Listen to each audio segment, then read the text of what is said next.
Sorry, I know it's been like almost 10 minutes. I'm sorry. I'm making myself breakfast right now. I'm not sure if you can tell. I just woke up.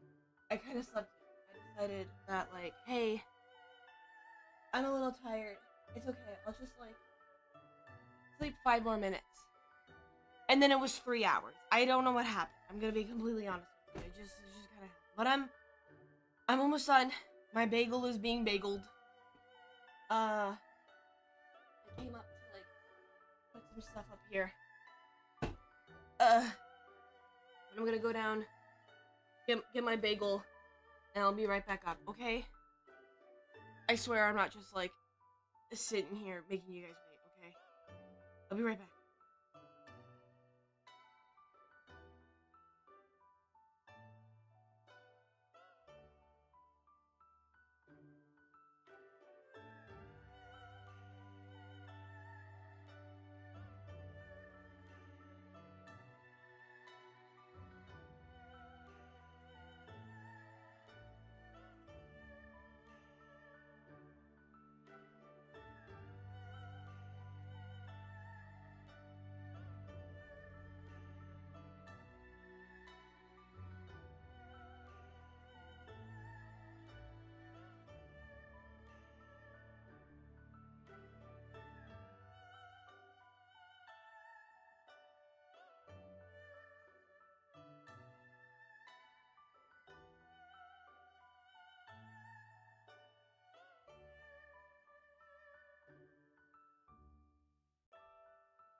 Okay, Harry. After running up and down the stairs a million times, I got my workout. Jesus Christ. Okay. Okay. Let's swap on over. Oh no! Why is it upside down? Oh, god damn it. Oh my goodness. Well, that's silly. Hold on. There we go. This was your guys' surprise. This was your guys' surprise for today.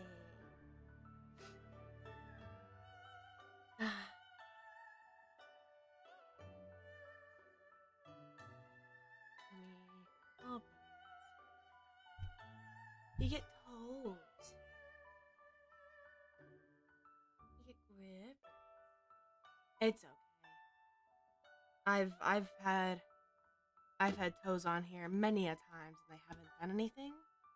It would be silly for them to do something now. Let me get a bite of my bagel. Mm-hmm. Can you take my bag? Yeah. I was very tired. Mm-mm. I went ahead, recorded. I started editing. And then it was midnight and I was like, shit, I gotta go to bed.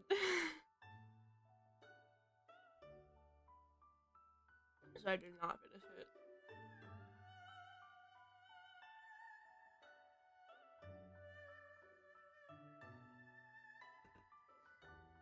I'm not gonna lie, I'll probably finish it tomorrow. I don't think I'll be able to do it tonight.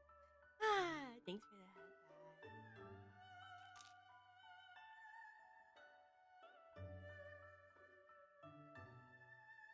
How you like them?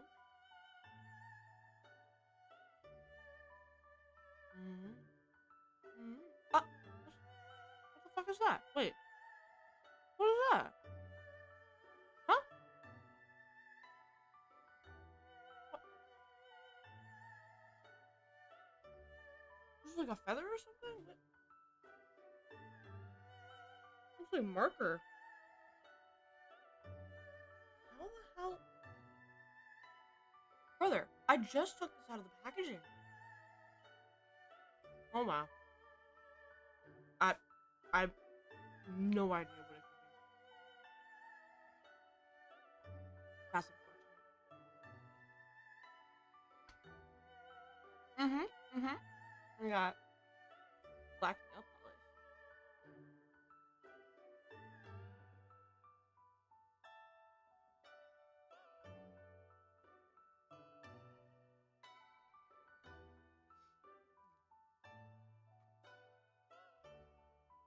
Okay. Not gonna lie, before I can start studying, I have to do other shit. So I'm gonna do that first.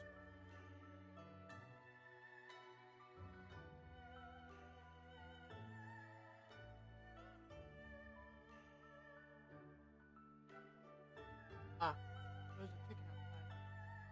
Not sure if you can hear it.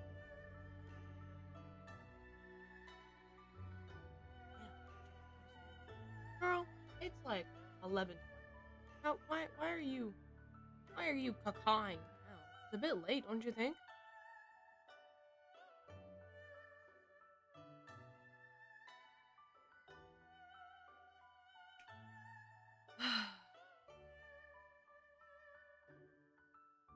Okay. What do I have to do even? I don't even. Thank you for the advice. I don't even know what I gotta do. I'm so EP. I'm so EP.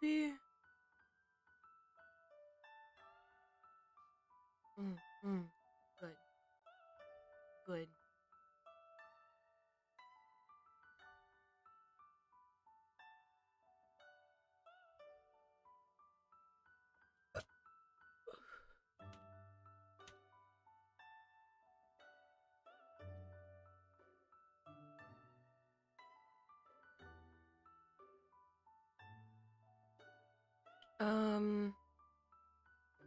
Oh my god. I'm like blinking so hard. Oh my goodness. Ah.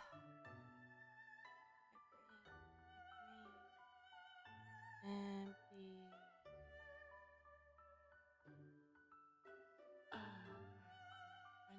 I know it's in there. I know it's in there. Dig deep. Dig deep. Oh, yes. Okay. Let me, um,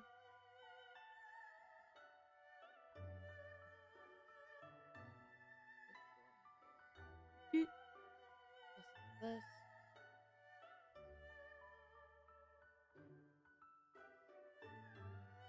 Oh, is my headset not on? Oh my god. My headset wasn't on this entire time. I'm having it wrong. I mean, my sleep was great. I'm not gonna lie to you guys. I slept really good. Knock on wood, I've been sleeping really damn good. I think that's why, like, I'm always just so tired in the morning. I have no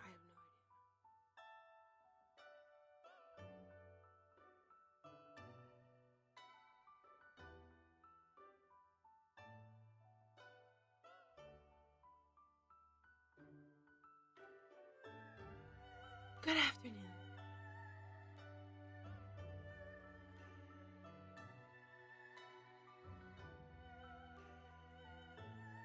I know.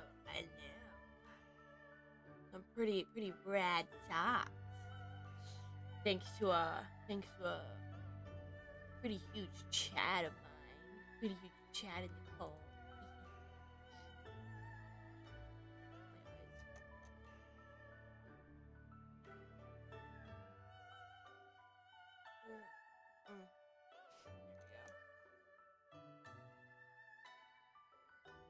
Boy, I was doing what was I doing last night that I wanted to tell you guys about? There was something that happened that I was like, oh, I can't wait to tell you guys on stream. Shit.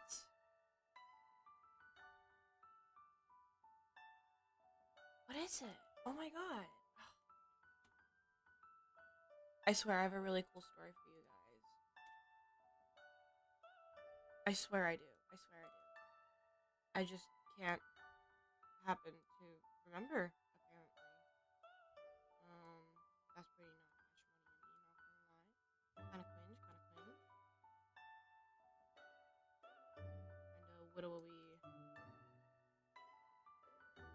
Widowy so cringe.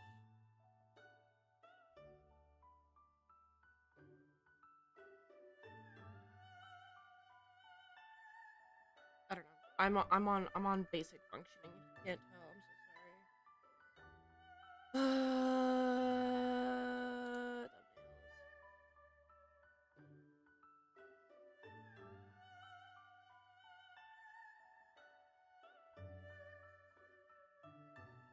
Especially this small bit underneath. What, like my toes?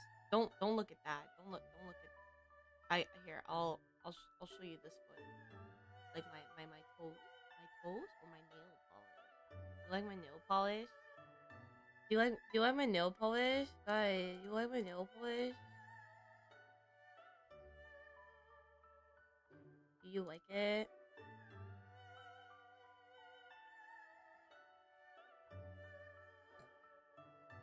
I need to export this.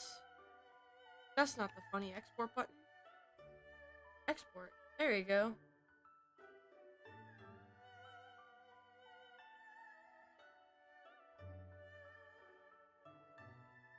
Have I been exporting it here? Honestly, no idea. But you know what we'll do? I don't really have. Well, that's alright.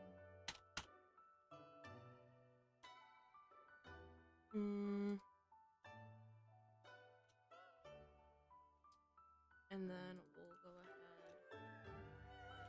ahead. That.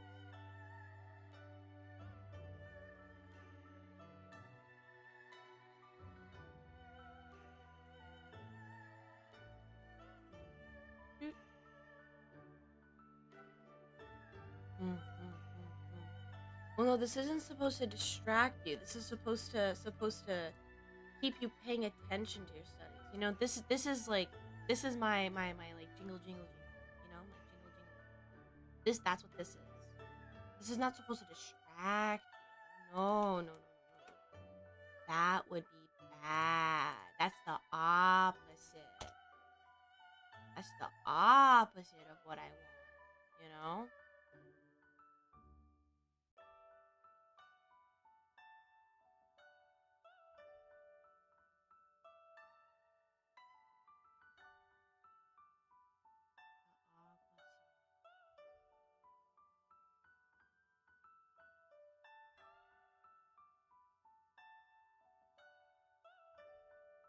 If I'm not sure if you guys saw my I made a little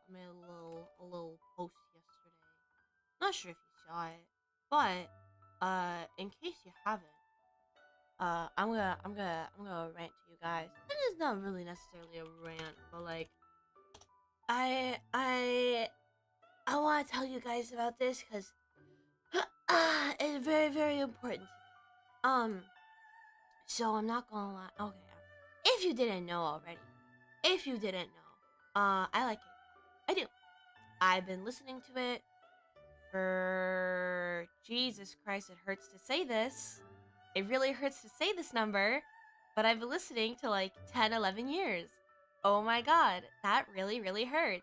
That really, really, really, really hurts to say. Good morning, Denman. Oh my god, it's been so long. Ow. But so I've been listening to it for a while, and I made a little post yesterday, essentially saying with the upcoming BTS album that they are releasing in March, um, that there's like I have a lot of mixed feelings because I like majority I'm very excited. You know, I'm looking forward to it. It's been a couple of years since they have released anything. Um but my mixed feeling comes in because I because, you know, it wasn't well known back then. It hadn't blown up you know, 10 years ago. So there was a Western audience, but it wasn't super big. It wasn't on the radio. It wasn't in the news. And so I got judged for it quite a lot by my parents, by my extended family even. Even my like extended family is like, you know, they kind of hit me with all the stereotypes. Oh, they look the same. Oh, they sound like girls. Oh, why are they wearing makeup, you know? Oh, hey then. Thank you so much for calling. And even in school, people are like, you don't know these American like musicians. I'm like, no, not really. It's like, well, then what do you listen to? And I'd be like, oh, I listen to K-pop, and they're like, ew. I'm like, oh, okay, all right. And so they would kind of like, you know, I don't know. Kids are really mean. Kids are really fucking mean about it. But yeah, essentially, I because of like all the harassment I got listening to it, I stopped listening to it because it was like, you know, why keep listening to the genre of music if it's literally causing me pain and suffering?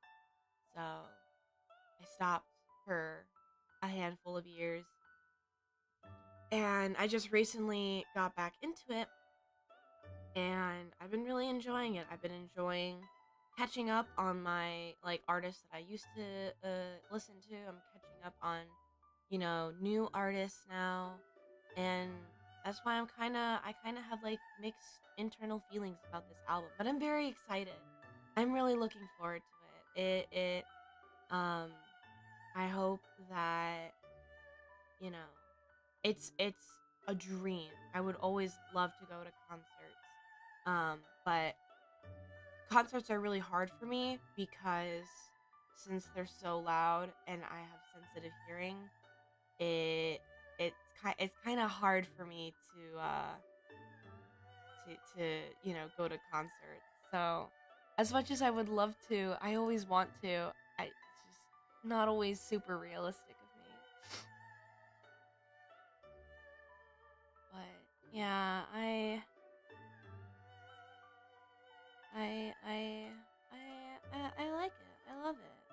It's super fun, and I think you guys should try it because there's definitely an artist for you out there. Absolutely, there is. Trust me, there absolutely is. I would know. I got some people into K-pop recently because I was trying it out again, and they're like, "What you listen to?" And I'm like, "Oh, no, it's nothing,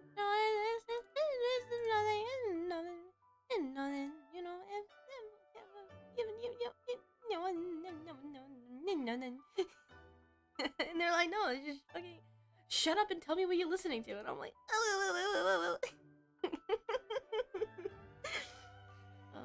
but yeah, I would really like to do like a little presentation, a little like intro to K-pop presentation. That would take a lot of time for me to prepare, but I would love to do that if you guys are interested. That way I could maybe not like convince you, but show you that you can too enjoy it. I would give you like a little history lesson, yada yada, you know. Hello, this is why not export? Hello, what the fuck? Thank you for that high five. Oh, my yogurt! I forgot I had yogurt.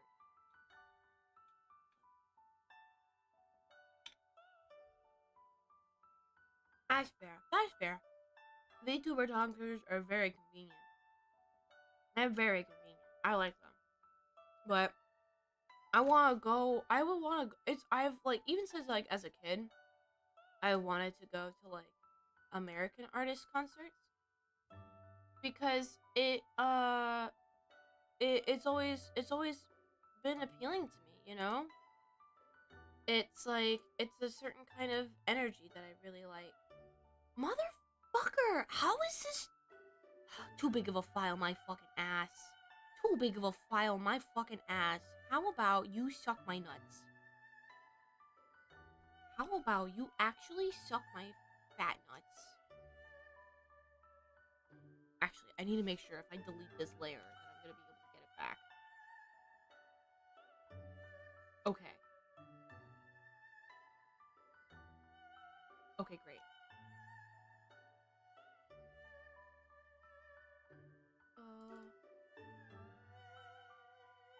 Yes. Export, please. Export, please. Thank you. Does it fucking work now? Hello? What do you mean it's actually rage baiting me right now? Actually, you're actually rage baiting me right now. No, it's not. No, it's not. It's not too... No, let me open my file. No, let me open my file. No, no, no, no, no, no. No, no, no, no, no, no, no, no, no. No, because it's fucking not. Properties. Where the fuck is the properties button? Hello? Properties. I'm like hovering over it. 2.5. 2.4. Start beatboxing on you. I'm gonna start fucking beatboxing on you. I swear to God. I swear to God. I swear to God. Okay. There cannot possibly be any realm where this is now bigger than 2 megabytes. Also, why is the limit 2 megabytes? Honestly, suck my fat nuts. Okay. I'm gonna hurt someone. I'm gonna hurt someone. I'm gonna hurt someone. I'm gonna hurt someone. I'm gonna hurt someone.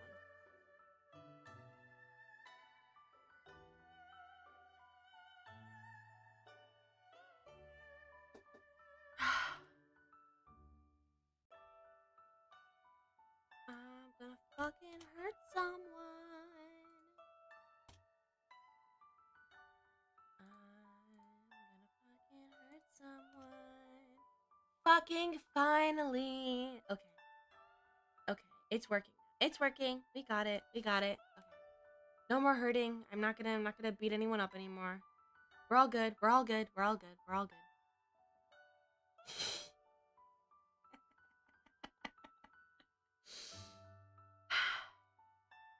I don't think you guys want to get hurt by me. No, that's bad. No, that's bad. Kicks. God damn it! What did we say about the door? Oh, we were doing so good. We were doing so good. We were doing so good. Come on, man.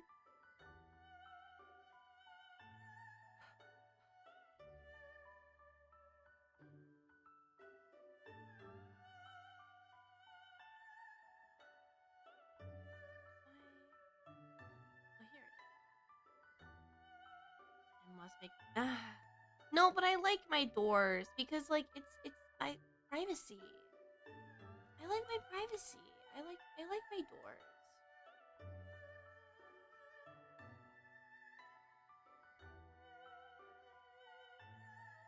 Aww. Oh.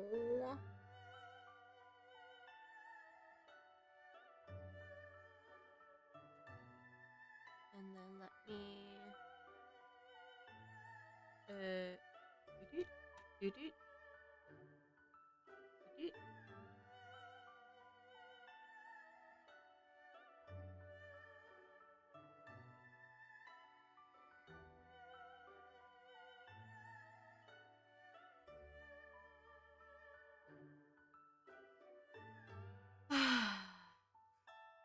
What? Never fear, all black is here. Okay. Okay, bud. Okay, bud. Okay, bud.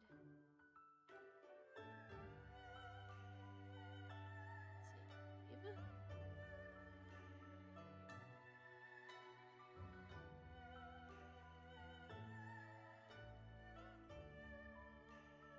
There we go. No, not 2 a.m. What? Oh. What? Oh. No one's awake at 2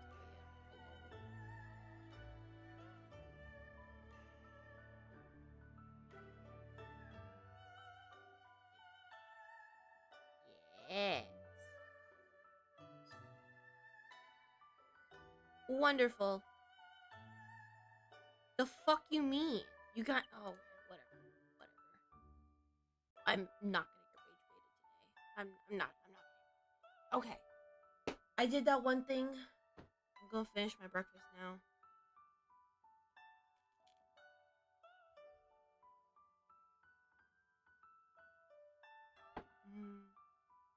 Everything bagel. Mm. Mm.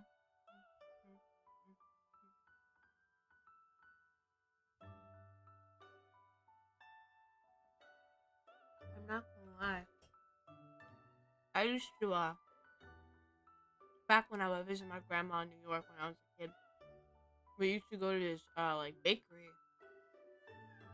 and I got to saw. I got to saw. I got to see the bagels, like fresh bagels, and we could like take them off the metal thing because like they're like being like they make the bagel and then it goes it's hot and it's on like the metal thing and they're like moving left to right and they're like moving up. We got to like pick our bagels from there. They had like fresh bread and everything every day. Oh my god, the best fucking bagels you'll ever have.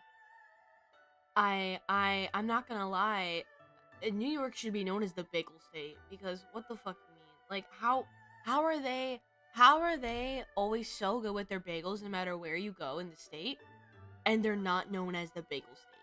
And also the schmear. Feet on YouTube is insane. You know what's even crazier? Ooh.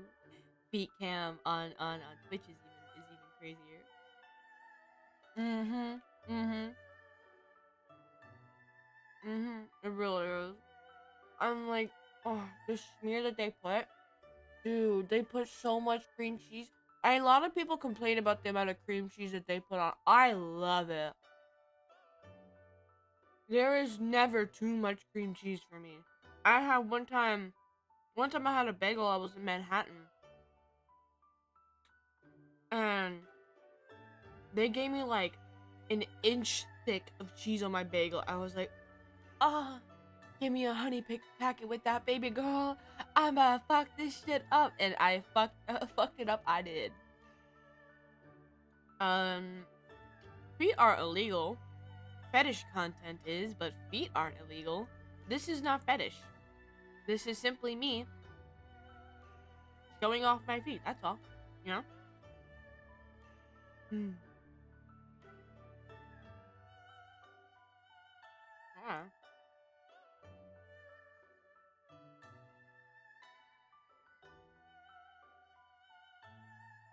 Don't worry, I had a scare one time because I was drinking, playing Euro Truck, and someone hit me with like a, "You're gonna get banned," and so I had to look it up. But yeah, fetish content is not allowed. But how could one define something as a fetish? You know, we have no fetishes in here, guys, right? No, no, we don't. I love bagels, dude. It was so disappointing. Bagels, if you haven't had braces before, you won't know the pain. At least, even if you did have braces, maybe you broke the rules. You're not allowed to have bagels when you have braces. Not allowed to have bagels because the bread was sticking between the wires and they could possibly build up, pop them off, you know? Um, I was a good girl, okay? I didn't break the rules when it came to uh whatever I could or could not eat with my braces. I listened to that fucking shit. I made sure if like we went out to eat, right? If I was like with friends or like with family, I like brought my little chart with me, my little piece of paper to make sure I could eat it. I I I worked on overtime to make sure that my teeth, because you know what they did? You know what they did? Great thing they did it too. They did a scare tactic when I first came in the office. And it worked. I was like, I'm not letting this happen to me. It worked so well, I had nightmares about it. Actually, for 2 years, I could not sleep well because I had nightmares about my teeth going bad. Worked a little too well. Um, but essentially, they brought me into the office, kind of just talk to me, let me know like expectations, how the process is gonna look like, you know, the time length that I'm gonna have it for, what I need to do, what they're gonna do, you know, yada yada yada. The plan of like because of how my teeth were, because you know everyone's situation is a little different. And what they did is they showed me this piece of paper, and essentially had two sides, a left and a right. And the left was the bad side, right was the good side. So the orthodontist explained to me was that on the right side, that you know, if I brush my teeth, I floss, if I take care of them, they're gonna look normal like this. They're gonna look really really good. However, if you don't do it, it's gonna be the left side. And essentially, the teeth were stained. They were like black stained. And that's like, this is what happens if you don't take care of your teeth. And so, one of the papers they gave me to take home not only was like what I can and cannot eat, but it was like stages of like my gum health, my teeth, like stages of like, so I can compare my teeth to and see where I'm at with like how healthy my teeth are. And whether or not I'm doing a good job and like what I should do to fix it. And so I always thought that yeah, no, it's bad. No, they actually like traumatized me. I wonder if I could find the chart online. Um uh Races stained teeth chart. That legitimately scarred me. Um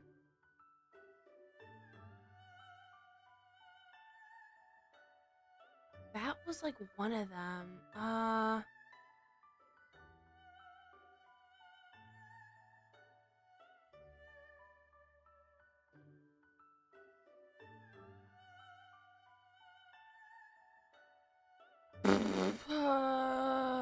Did I not have it online? Really?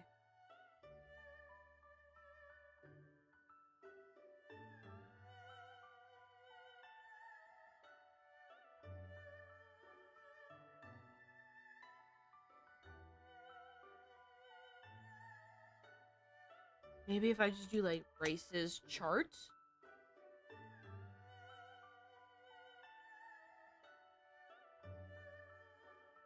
Okay, this is similar to it. Similar enough where I can show you guys. This kind of gets the message across. The one that I had was a lot more well, the one in the office was a lot more dramatic. Um, but this is very similar to, like I said, like the levels of like good or bad. Um, so I hope that's big enough. So yeah, you essentially have on the right side. I know it's not like the best picture to show. It's not the most clear, but it's the best one I can find. So on the right at 5, you know, you're doing great, teeth look good, gums are healthy. You go down to like a 3, you know, your gums are kind of red, they're kind of swollen a bit. You know, your teeth are looking a little and then you go down to like 1 and you have like the obvious like red lining of the gums around the teeth. They do not look healthy at all. Your teeth themselves do not look clean. It's rough. Um, oh my god.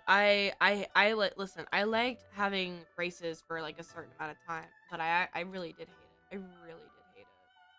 It was so bad. No, tooth problems can absolutely be bad. Like I understand why it's so serious. But ay ay ay. I had a condition where basically the root of my teeth.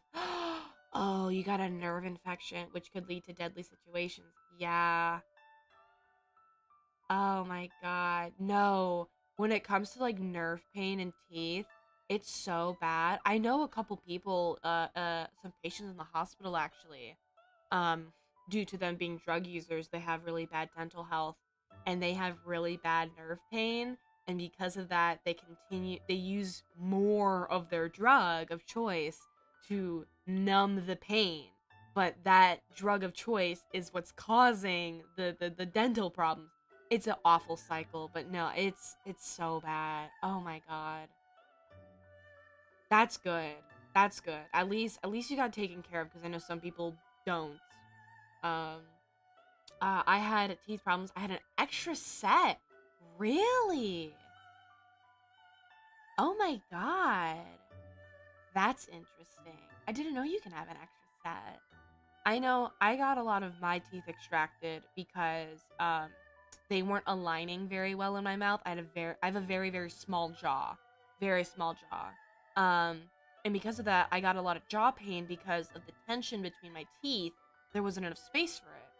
That's why I had to get braces originally, was because we had to take I've had like 10, 12 extractions over the course of my childhood. So they kept extracting teeth to make room for the existing teeth and then make room for the new teeth.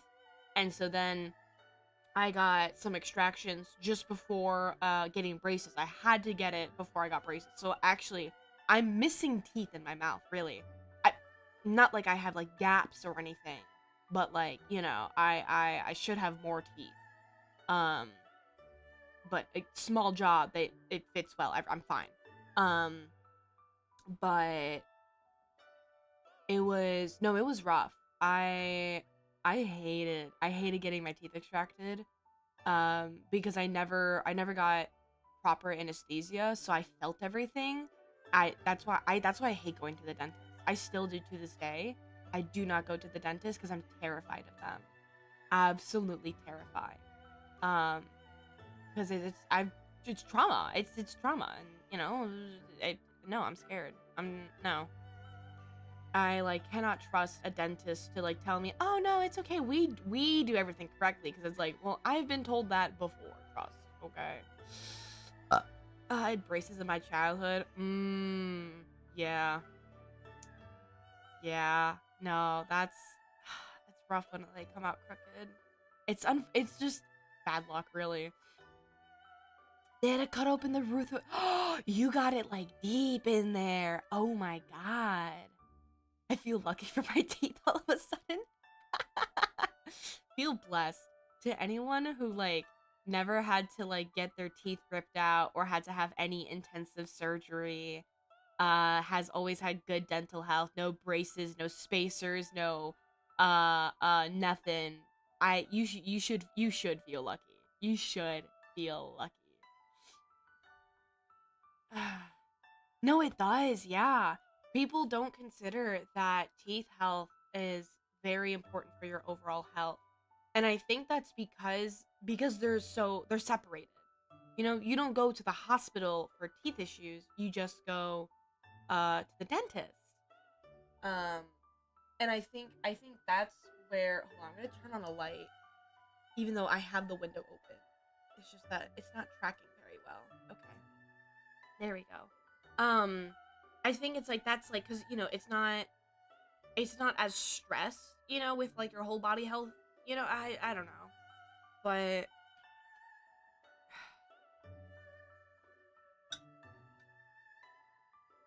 I I kind of neglect my teeth, I'm not going to lie. I haven't gone to the dentist in a while. My insurance doesn't cover it. That's the biggest thing. Number two, I found out because I need to get my wisdom teeth removed. I got my wisdom teeth in like a year or two ago. Very late. Very late to get them in, and they cause a lot of pain. And I needed to find a dentist, like an office, to see me.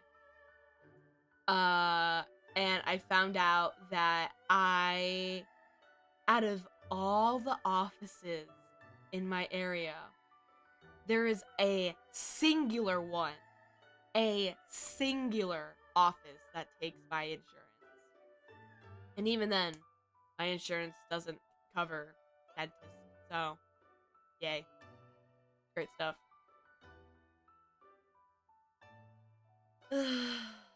I do brush.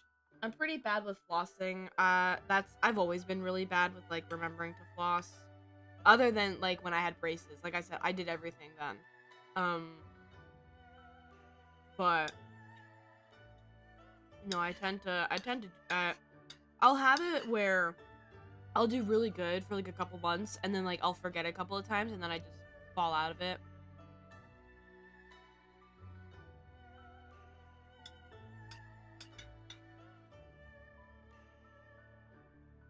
But my parents aren't the best role models for dentists because my dad hasn't seen a dentist in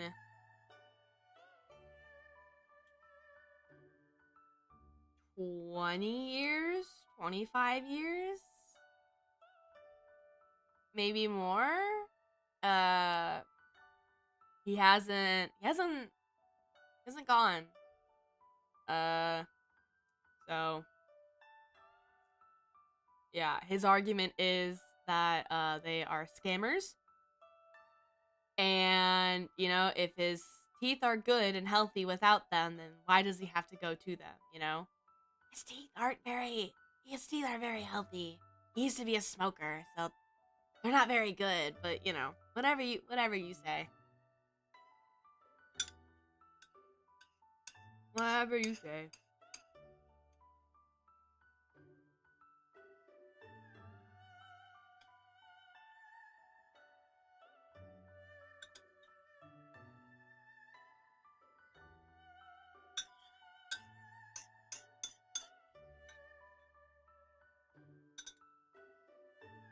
You know what?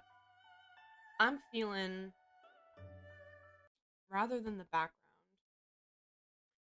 I'm feeling rain sounds. That's what I'm feeling. Let me know if this is loud enough. Yeah.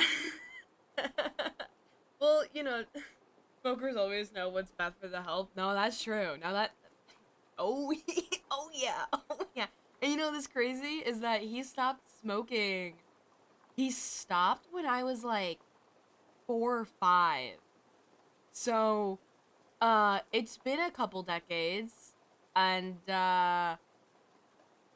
you know, I think maybe it's all that gum that he's chewing, rather because he needs to chew gum, than smoke because he can't, that's what his new thing is. That's how he got off of smoking. I think it's that gum that's really eating at his teeth. Yikes. Yikes, you know? Ugh. Nah, it's rough out here.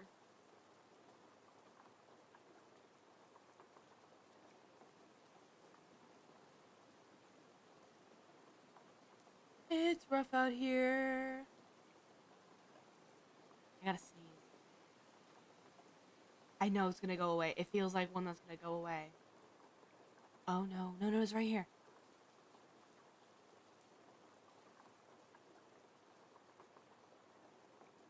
Oh my god. I knew it was gonna go away. Oh, fuck, dude. Fuck.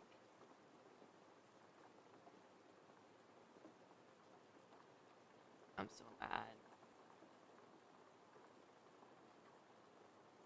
It's snowing? Well, I guess it was snowing. No, I wish it was snowing. At least that would justify how cold it is. It's just cold. That's all it is. It's just cold.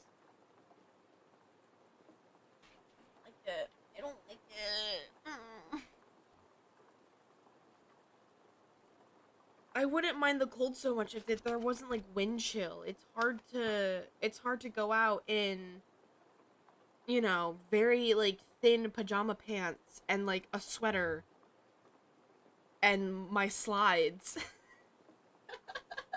when there's wind chill. Is it gonna stop me? No. No. I'm gonna keep doing it anyways. I just don't like it. I just don't like it. Okay. That's what I say.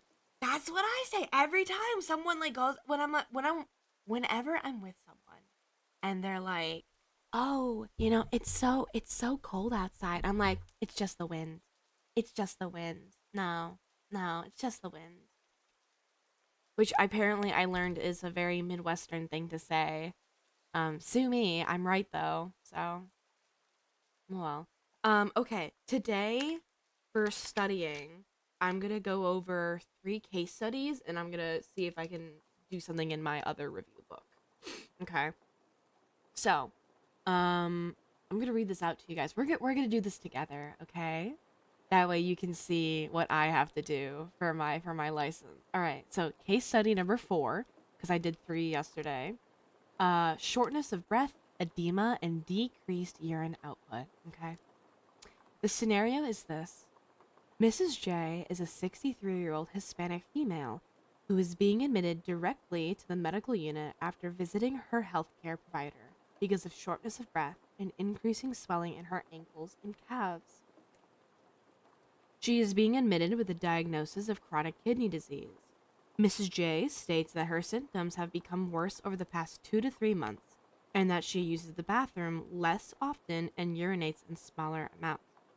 Her medical history includes hypertension for 30 years, coronary artery disease, 18 years, type 2 diabetes, 14 years, and an appendectomy at the age of 28, cataract surgery to the left eye 2 years ago, and the right eye 1 year ago. 4 pregnancies with healthy births. She also has had GERD, gastroesophageal reflux disease, which is controlled with over-the-counter medicine famotidine 20 milligram as needed. She is 5 feet tall and weighs 215 pounds. Or for you not Americans, 97.5 kilos. Mrs. J vital signs Mrs. J vital sign values on admission were as follows: blood pressure 162 over 96, heart rate 88 beats per minute, oxygen saturation 89%, on room air, respiratory rate 28 breaths, and temperature 97.8 or 36.6 Celsius. Patient is to be placed on oxygen at 2 liters via nasal cannula. Admission laboratory tests that are to be controlled on the medical unit include serum electrolyte levels, kidney function tests, complete blood count, and urinalysis. A 24-hour urine collection for the determination of creatinine clearance has also been ordered. Okay. That is our scenario. I hope you guys understood all that, okay? It's very important that you do. We have in total, let's see, 22 questions about this scenario. Okay? Let's get started. So, number 1. The LPN rechecks Mrs. J's O2 saturation after she's been on oxygen at 2 liters per nasal cannula and finds that she's now reading at 93%. What is the LPN's best action? Increase oxygen to 3 liters per 3 liters per minute per nasal cannula. Ask the respiratory therapist to start Mrs. J on incentive spirometry. Teach Mrs. J to take 10 deep breaths every hour while awake. Or notify the team leader RN and record the findings. In my unprofessional opinion, as I am now not a professional, in my unprofessional opinion, thank you so much for following, Cloud. Mwah, mwah. 93% oxygen is pretty good. We typically want it above 92. And I'm happy. I don't see why we would have to increase it. So I would say notify the team leader. After we answer all the questions, I go ahead and check the answers because I don't like I don't want to like see the answers for another question just in case, you know? So number 2, which patient admission task should the nurse delegate to the experienced assistive personnel?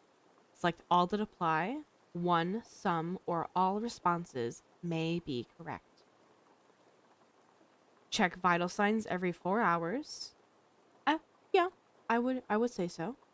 Record accurate intake and output. Absolutely, she is a kidney patient. We need to make sure what she's taken in is also going out. Place a saline lock in the left forearm. APs cannot do that, so no. Check oxygen saturation by pulse oximetry. Yeah, I would say so. That's, pretty good. Teach patient the importance of keeping oxygen in place. APs cannot teach. They can re-educate, but they cannot do the initial teaching. By the wording of this answer, I'm not going to select it.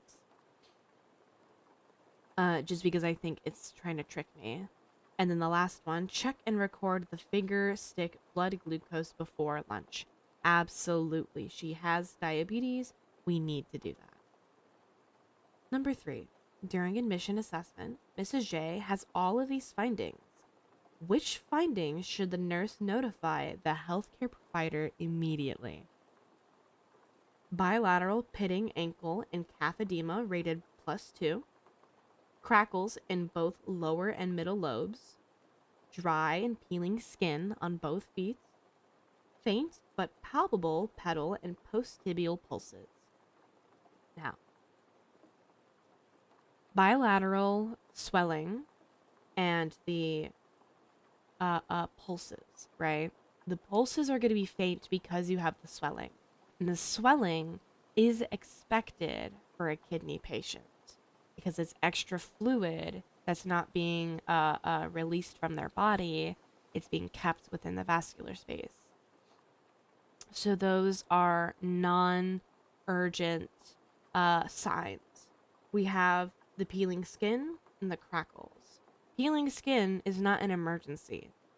However, crackles in the lobes signify that the fluid overload is also affecting her lungs. And if we can hear that crackles, that's fluid in the lungs. And we don't want fluid in the lungs because that will cause difficulty breathing and it could also lead to further illness. So that is something we absolutely want to report to the doctor. Which task associated with the patient's 24-hour urine collection is appropriate for the nurse to delegate to the assistive personnel? Instructing Mrs. J to collect all urine with each voiding. Teaching Mrs. J the purpose of collecting urine for 24 hours. Ensuring that all of Mrs. J's urine collected for the test is kept on ice. And assessing Mrs. J's urine for color, odor, and sediment.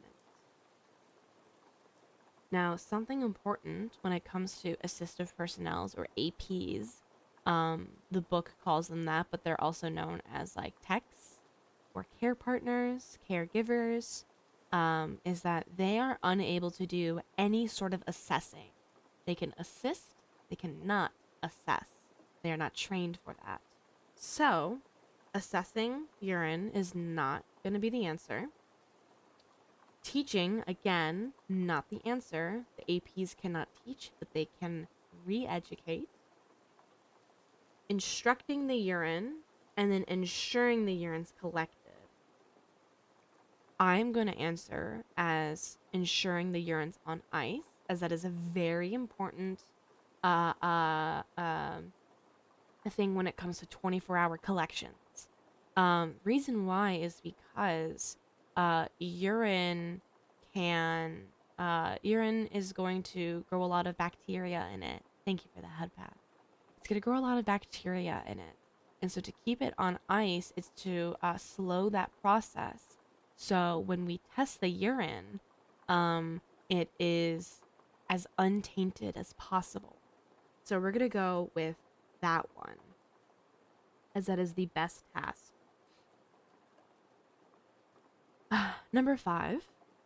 The results of Mrs. J's 24-hour urine collection reveal a creatinine clearance of 65 mLs per minute. How does the nurse best interpret this finding? Now, I'm going to be completely honest with you guys.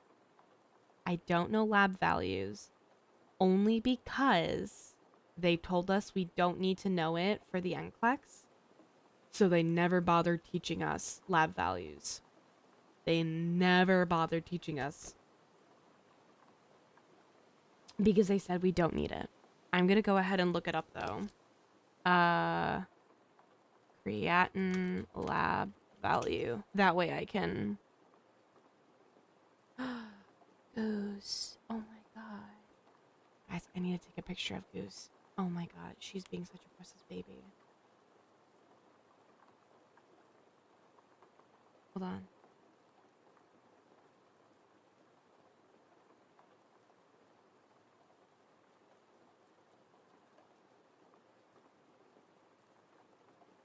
It's okay, Goosey.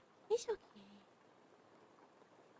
You guys want to see it? You guys want to see it? I'll put it on Twitter right now. Hold on.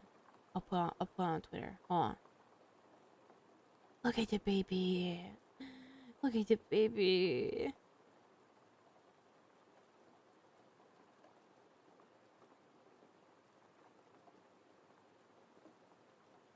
Look at the baby. Okay, it's up.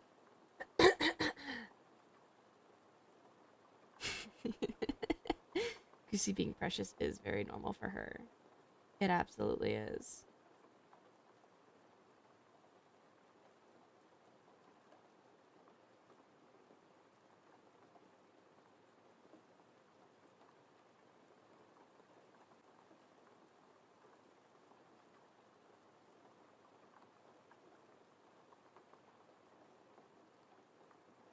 Okay, there we go.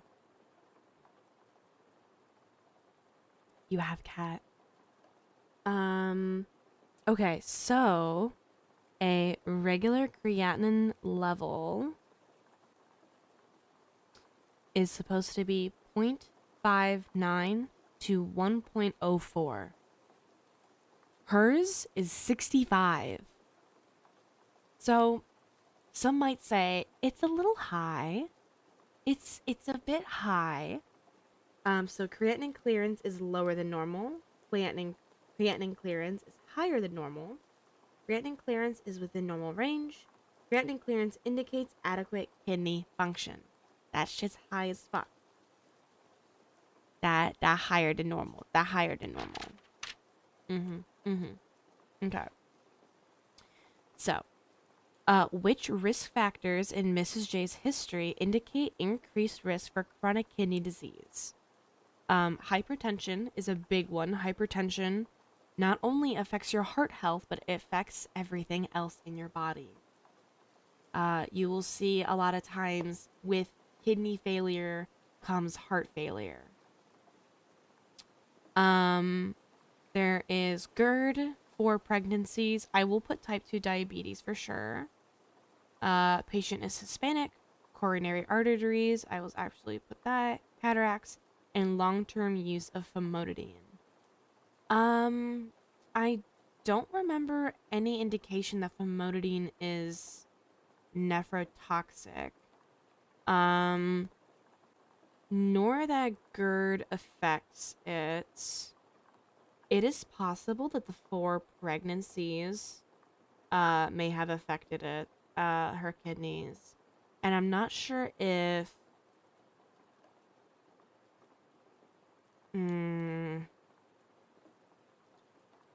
for now, I'm just gonna put hypertension, diabetes, and CAD because that's what I know for sure. I don't want to pick something that I don't know is the correct answer. So we're gonna leave it at that. Okay. Number 7.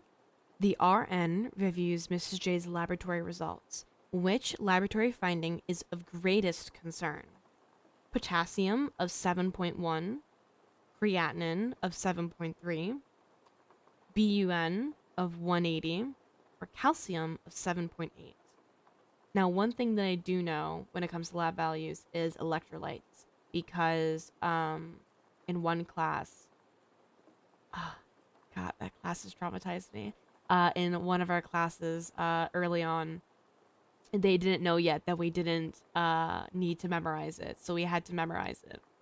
And I can tell you for sure that a potassium of 7 is unbelievably high. Potassium is a very important electrolyte for your heart health. Anything low than the normal range or higher can cause issues with your heart contracting at a regular rhythm. And oftentimes you will see arrhythmias, or your heart can actually go into a very deadly rhythm because of it. And that's when we would have to shock you, for instance, to try to get it back to normal. So that potassium level is absolutely the greatest concern. There are other levels that are higher than normal, such as that creatinine that's still high. And that calcium, I think that's calcium's a bit low. But even though other lab values are out of range, we are prioritizing which one is the most important one. So that would be the potassium. Which medication should the nurse be prepared to administer to lower the patient's potassium level? Furosemide, 40 milligram IV push. Epitin alpha, 300 units per kilogram sub-Q. Calcium tablet, PO or by mouth. And then sodium polyestrine sulfonate, 15 grams by mouth. Now, something to note with these medications, furosemide is a diuretic. That will make you pee, much like how caffeine does. Caffeine is also a diuretic. Furosemide is a very good diuretic that we give for fluid overload, and it also disposes of potassium. It drops the levels quite a bit depending on how much you give and how fast, which is something that we do want, but we'll go over the others as well. Epitin alpha is a medication that we give for our vasculature for our blood, so not one that's of concern.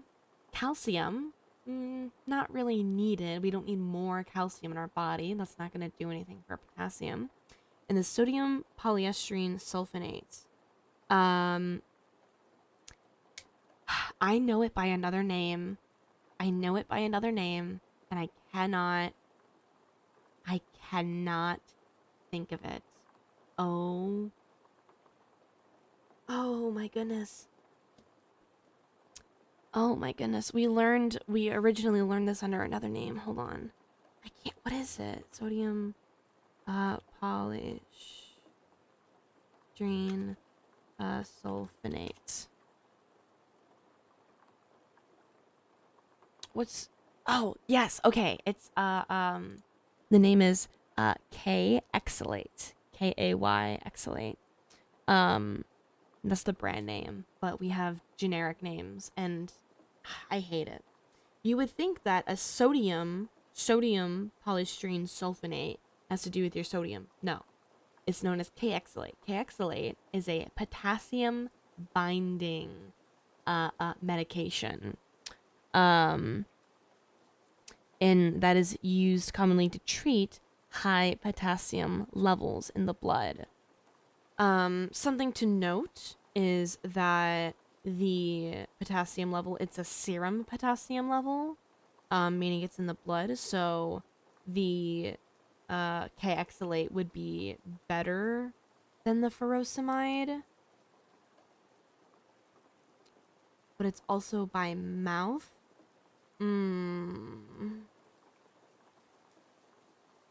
I want to say it's the K-exalate. I want to say it's that. I have a feeling that they might make it furosemide because this feels like a trick question. But, because again, like with the fluid overload, it would also help with that. But the question specifically states the potassium level. So that's why I'm going to put the sodium sulfonate one. Hopefully that's correct. If not, I'm going to get really mad at myself. These questions are tricks sometimes, and I hate it. I hate it. I hate it. I hate it. Okay. Mrs. J states that she's feeling increasingly short of breath. The RN team leader is supervising an LPN and an assistive personnel. I'm just going to start saying AP.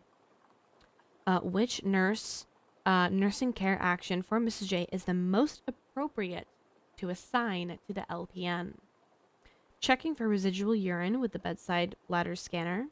Planning restricted fluid amounts to be given with meals. Assessing breath sounds for increased... Sorry. Assessing breath sounds for increased bilateral crackles. And discussing renal placement therapies with the patient. No, honestly. No, honestly. Most appropriate. I would say, so the bladder scanner can be given to the AP. Planning the restricted fluid amount, I don't think that would be given to the LPN. That is more of something that the physician orders. We don't really do that. Assessing breath sounds, they can do that for sure. And then discussing renal replacement therapies, that's more of an RN. I don't see an LPN doing that. An RN or a dietitian. So I'm gonna say assessing. The RN leader observes the. Ah, God, I'm really getting so eepy. I just woke up. I just woke up. Okay. The RN observes the AP performing all of these actions for Mrs. J. For which actions must the RN intervene? Select one, some, or all. So something that the AP is doing that they should not be, and we need to stop them. Okay. Assisting the patient to replace her oxygen nasal cannula. Wake up. Oh my god. Hi, Kami. Hi. Checking vital signs after the patient has had something cold to drink. Oh wait, hold on. Assisting with the patient to replace their oxygen. Nasal cannula. I think that's fine. I wouldn't see why that's something I need to intervene. Checking vital signs. Wouldn't really want to do that after she had something cold to drink because that could like affect her temperature. So maybe that one I would stop. Ambulating with the patient to the bathroom and back. Now that's fine. APs can do that. Increasing the oxygen flow rate, that is something they cannot do. No. Washing the patient with warm water, that's fine. And then reminding Mrs. J to perform prescribed incentive spirometry every hour. That is okay. So it says reminding her, not teaching her, but reminding her. That is something that they can do. So I think I'm just going to select the 2 options for now. Hopefully I'm not missing one. The RN leader assigns the LPN to give Mrs. J a 9 a.m. oral medication. Which key instruction or action will be most important regarding the action of Mrs. J's atenolol 50 milligram tablet? If you don't know, atenolol is a blood pressure medication. It is a beta blocker. You can identify that with the OLOL. So, number 1, give this drug with just a few swallows of water. Number 2, ask the patient if she's been taking a diuretic at home. Number 3, instruct the patient to use the bedside commode. Or number 4, check the patient's heart rate and blood pressure.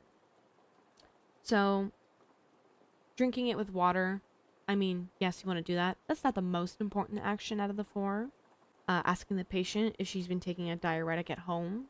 Not necessarily, thank you so much for the follow, Yumi. Mwah, mwah. While that is important to know, that's not the most, like, critical thing. Ah, I will hydrate, thank you. Instructing the patient to use the bedside commode. That would be important if we were giving a diuretic, but this is a, heart medication. So checking the heart rate and blood pressure would be very important. We want to make sure that it's not too low, as if we are giving a medication that will lower it. If it's already really low, we would hold the medication.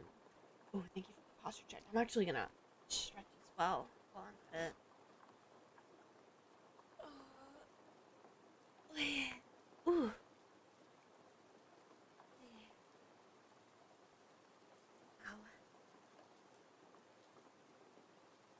My legs feel very sore from yesterday. They don't hurt, but they definitely feel a little sore, which I'm okay with.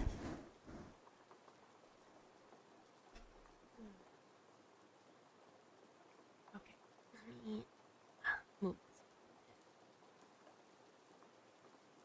All right, so Mrs. J's care plan includes the nursing concern, excess fluid volume. What interventions are appropriate for this concern?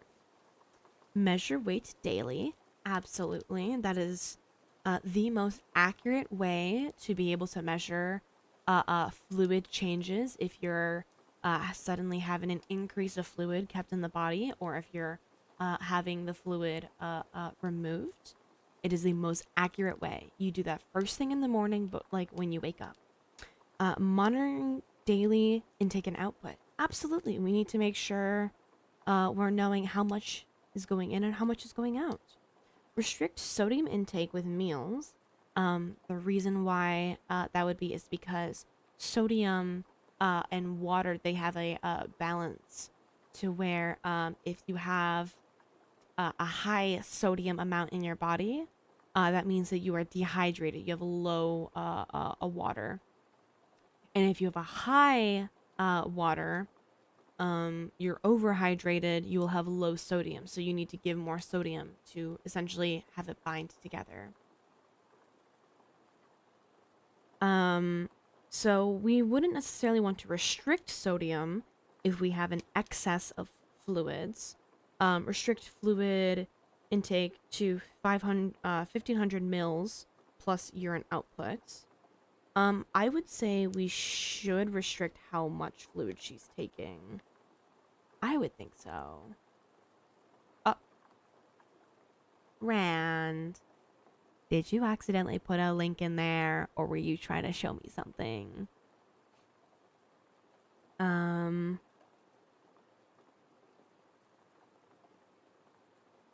I would say we should, just because I wouldn't want her drinking too much.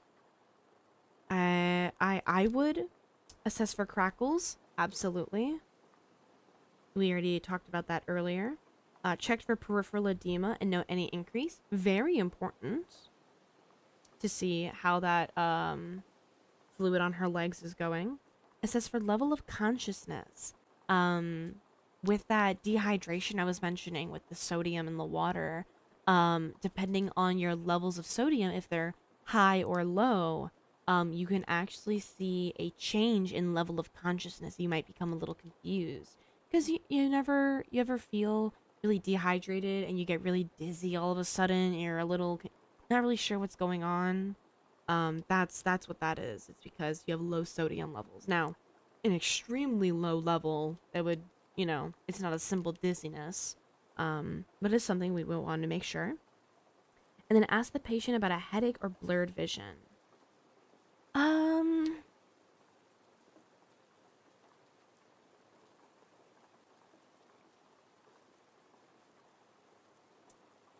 See, I would ask that regardless. Hi, Goosey baby. Hi. Does my pretty baby want some scratches? Oh my goodness. Hi, baby. Hi, baby. Hi. Oh, you're so pretty. Hi, baby. Oh my goodness. Why are you sitting on my book, huh? Is it because you want my attention? Yeah. You want my pen too? Oh. Oh, baby.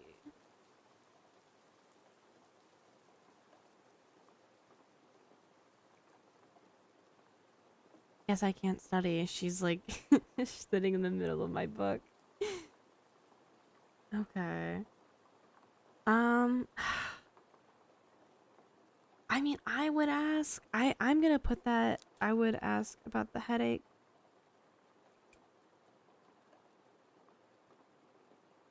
Can you be jealous of Goosey? Do you really want to be jealous over a cat? Do you really want to be? Sniffy, sniffy, sniffy. Yeah. Well, don't try to eat it. It's not to eat. Uh, that's weird. Okay. No, that's not supposed to happen, actually. No, that's not supposed to happen.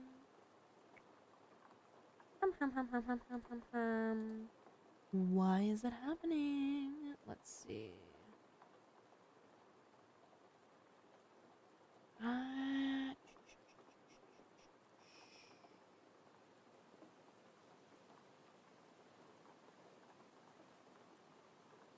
Let's see.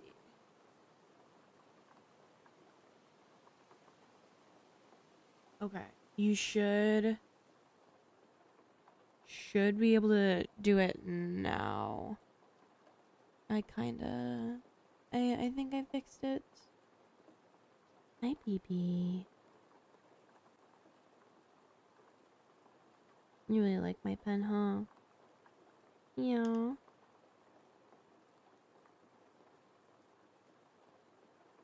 Here you go, baby.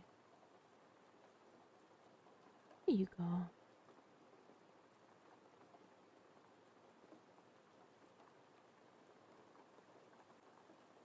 I wish this was like the one day that I had my camera at my desk. God damn it. All because I wanted to give you fucking toes. Toes. Do do do do do do. Can I get a meow? Can I get meow? Meow. Come on, I believe in you. Meow. Please. Meow. Yes, yes, go ahead.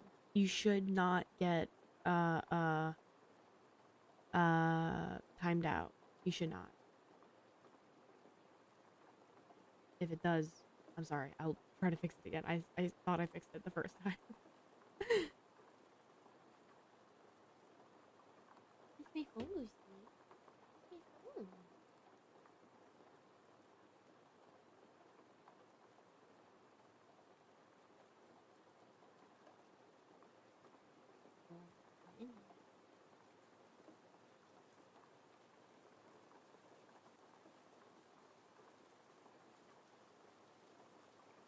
Oh, you're so pretty.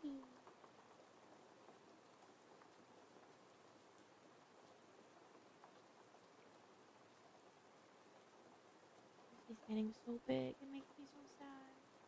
It makes me so sad. She's getting so big. There we go. You got it.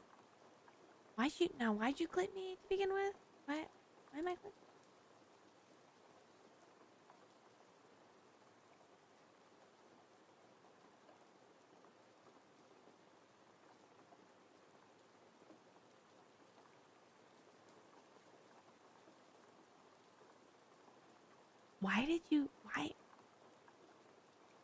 Why did you clip me? What? Why? Why? Toes? What?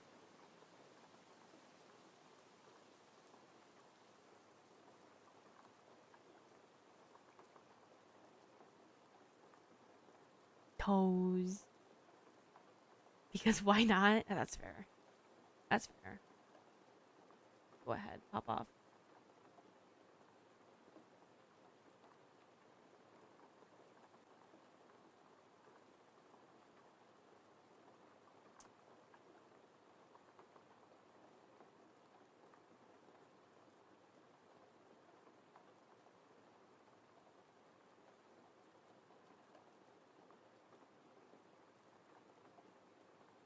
Hold on, I'm reading something on Twitter.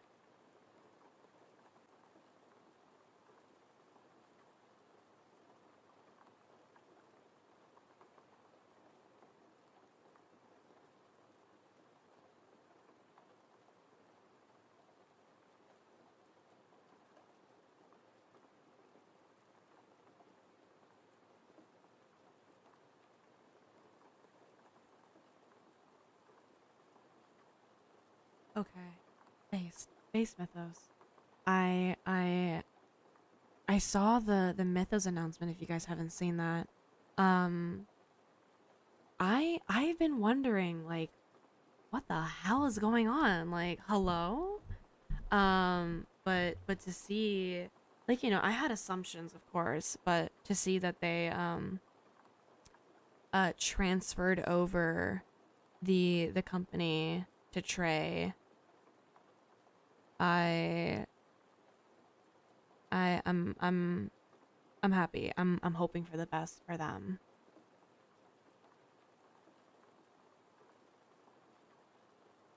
I really am. I hope that this is a good shift.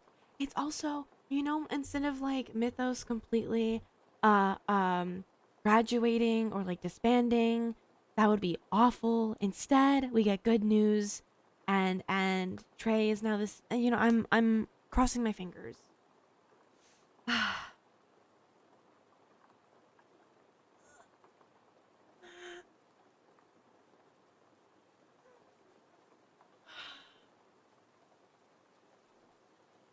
Oh, that was the biggest fucking stretch. Holy shit.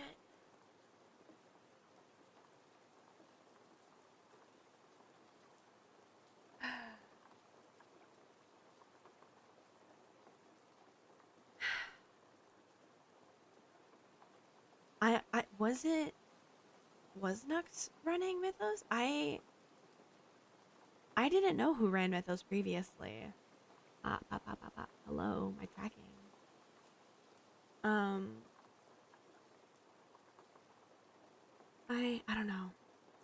I'm wary. I'm like scared that as this is like a big change, Nux and someone unnamed.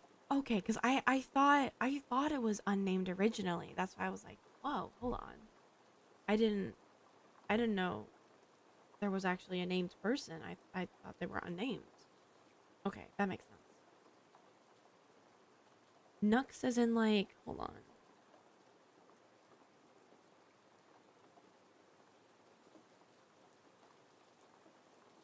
Nux is like not Nux Taku. No. No, you're shitting me. No, you're actually joking. No, you're actually joking. No, you're telling me Nux Taku was responsible for something?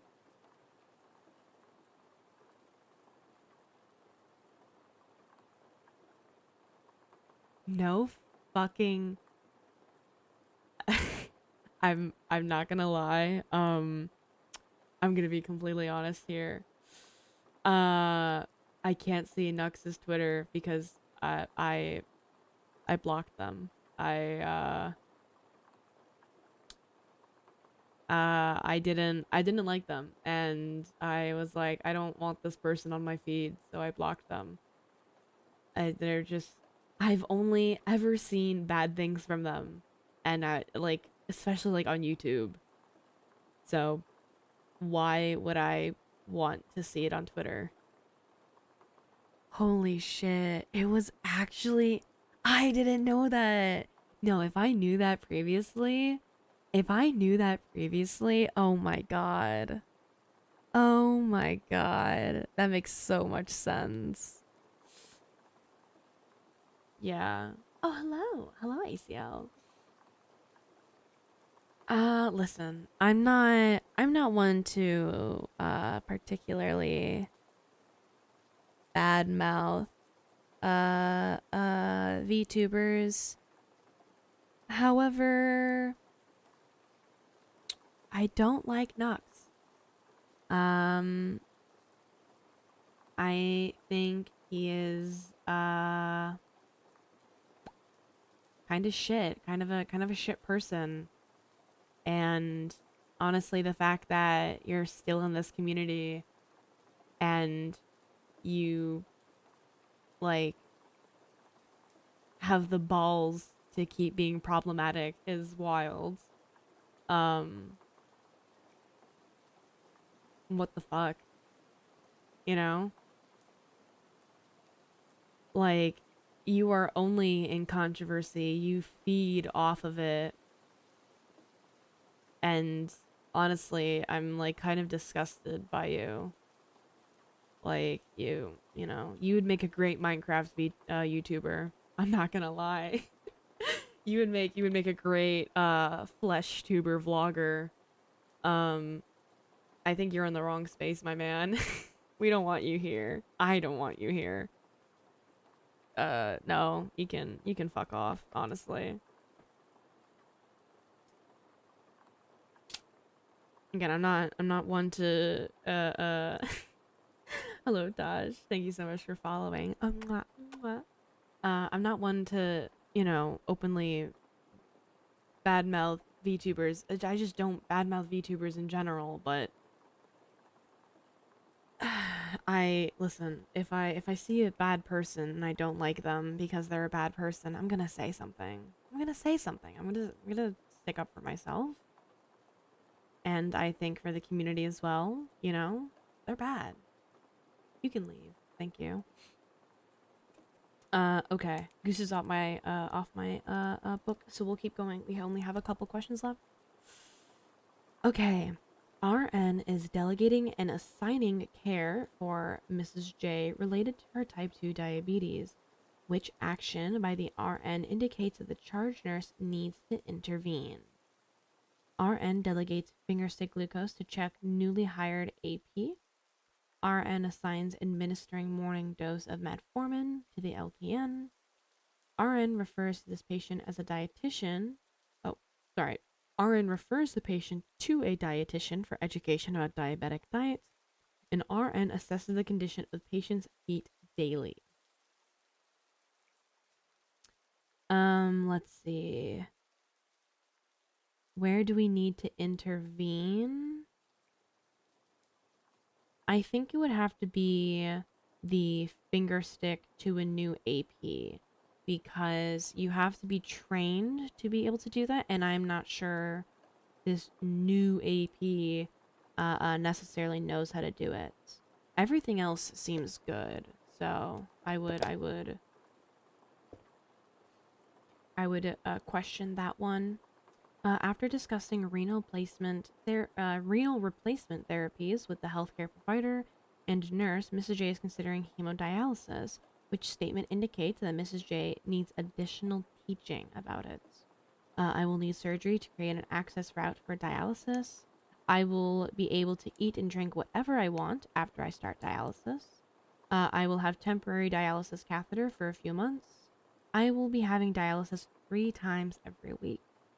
For hemodialysis, yes, you will absolutely need a procedure to create the fistula. Absolutely, you will have dialysis a couple of times a week. Um, the big thing between the catheter and being able to eat whatever you want is that you cannot. You have to make sure you have a restricted diet, because dialysis, that filters your blood, and we really want to make sure that your electrolytes are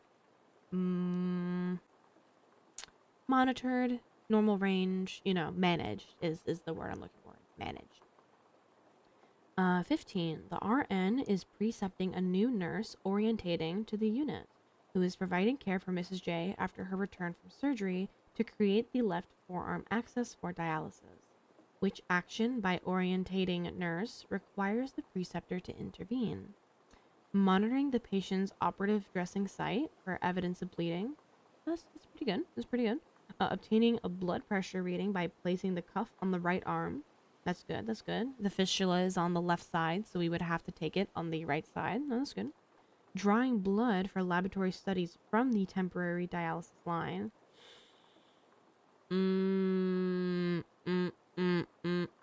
We do not do that. We put a limb alert on that left arm, and we do not touch it. We don't touch it. We leave it alone. So that's gonna be that one. The last one is administering Tylenol with coating by mouth for pain. That's fine. Tylenol is more effective on the liver. If it was ibuprofen, that is pretty heavy on the kidneys. We would not be giving ibuprofen. Oh my god, ibuprofen? I'm sorry. Mrs. J had surgery to create an AV fistula in her left arm, which is now being used for hemodialysis. Which important points would the RN teach the LPN, who is to provide safe care for Mrs. J and her AV fistula? Select one, some, or all. Always check blood pressure in the patient's left arm. As I just said, no, we do not do that. Do not perform venipuncture or start an IV in the patient's left arm. Yes, we do not want to do that. Palpate the patient's access every 4 hours for a thrill. We do want to assess it, make sure that the blood's still flowing there. Auscultate the patient's access for a bruit. That's correct. We always check for both a thrill and a bruit. Assess the patient's distal pulses and circulation in the left arm. Yes, absolutely. Circulation is very important. Remind the patient to not sleep with her weight on her left arm. I don't think that matters per se. At least I don't remember anything like that.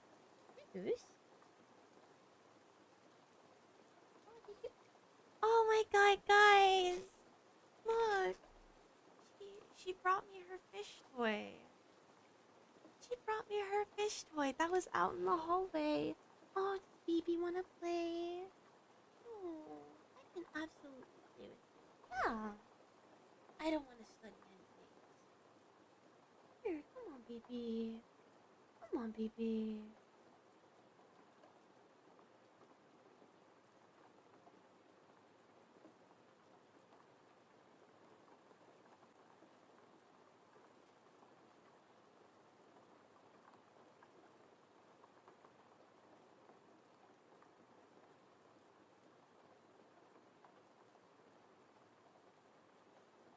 Yeah, little tea time.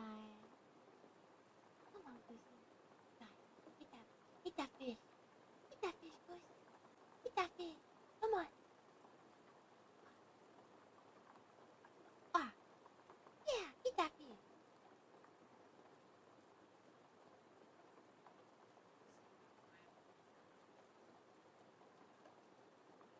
Being jealous over a cat? Oh, come on.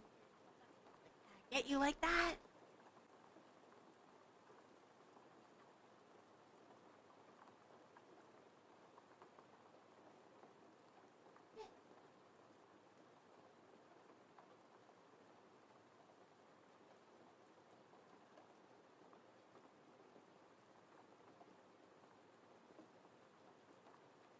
What she likes to do is she will kind of create distance between her and the toy I'm playing with her with. And she'll just kind of like have like lay on the ground and just kind of like do her little wiggles before she like she tries to find like the perfect position to try and yeah, yeah.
I love her so much.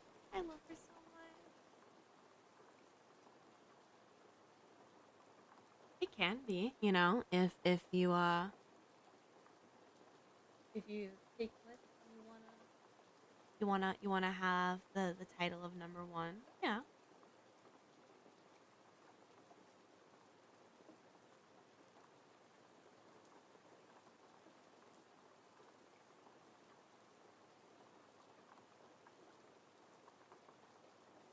Okay. We'll see if I can play with her while I study. Let me drink some water.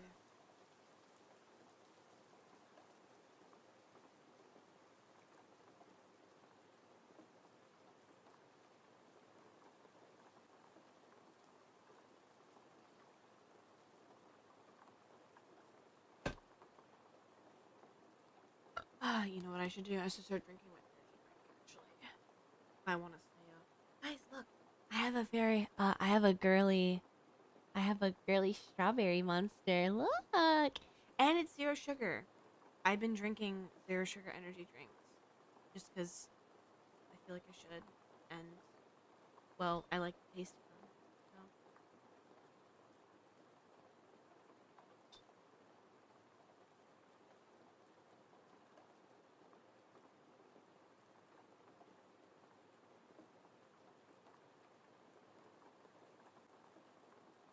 I have a very sassy strawberry.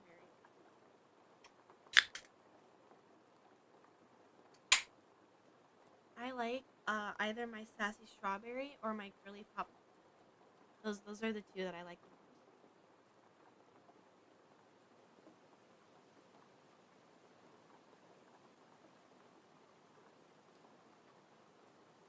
Ah, whenever I tend to I'm not gonna lie, this is gonna sound pretty e-girl of me, but I love like getting all cute and having my girly pop purple monster and playing League. I love it. I love it so much. I feel so cute. I got my hair clipped up. It's really cute. I got like my like Kuromi shirt, you know. I got some like nice like thigh highs, and I just play League. I I really like it. It's really fun, especially because like if I'm like most often like playing support, and so I'm being a little girly pop, and then like I play Morgana, and I just root. I'm really good as Morgana. I am the Morgana. Okay, I love Morgana. She's my favorite. She's the reason why I have a problem with League. I love Morgana so much. when Morgana started becoming viable for mid, I got so excited. It was so much fun. It was so fun. You play Arcane Comet and you just poke them with your W. If people who play League will know what I'm talking about. You poke them with the little area of effects, so that way they get burned a little bit, and then they get hit with the Arcane Comet. It's so good. It's so fun. I love it. I love it so much. But then everyone started banning her, and I hated it. And I could no longer play her, and I was like, fine. I'm just gonna make sure my ADC doesn't die anymore. I'm playing Sona now. Fuck you, bitches. I love playing League. I love it. It's so much fun.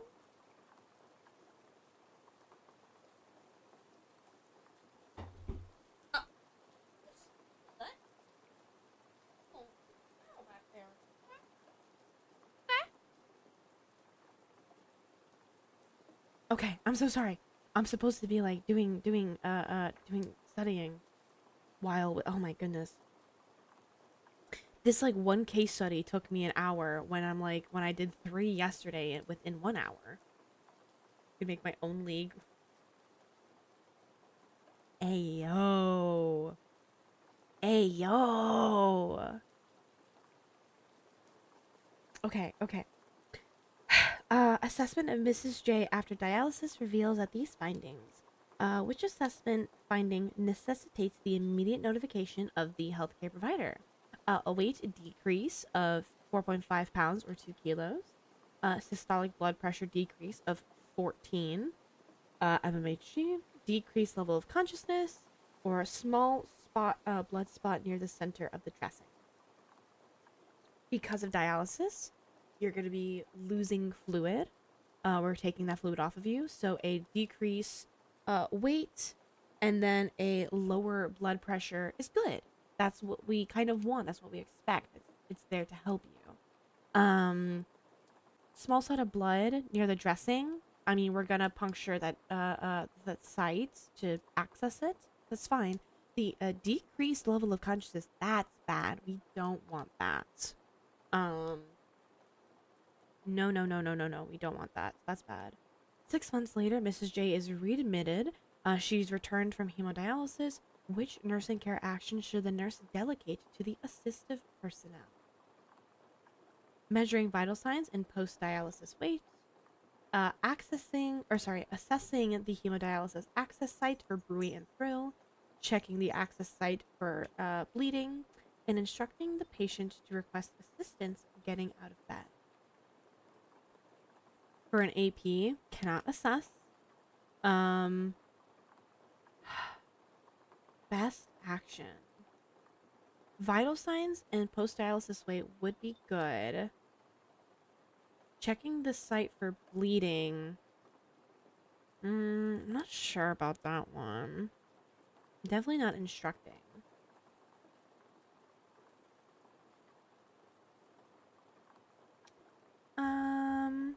I'm gonna put vital signs just because that's the safe answer. It could be checking the site for bleeding, but I feel like that's more of a nurse's job. That way, when we check it, we are assessing it. Because APs cannot assess. Hello, Desmond. Mrs. J is preparing for discharge. The RN is supervising a student nurse who is teaching the patient about her discharge medications. Which statement by the student nurse will the RN intervene? Sevelamer prevents your body from absorbing phosphorus. Take your folic acid after dialysis on dialysis days. Docusate is to prevent constipation that may be caused by ferrous sulfate. You must take the Epiton alpha 3 times a week by mouth to treat anemia. Epiton alpha, like I said, is it's a blood product. It's to help produce red blood cells.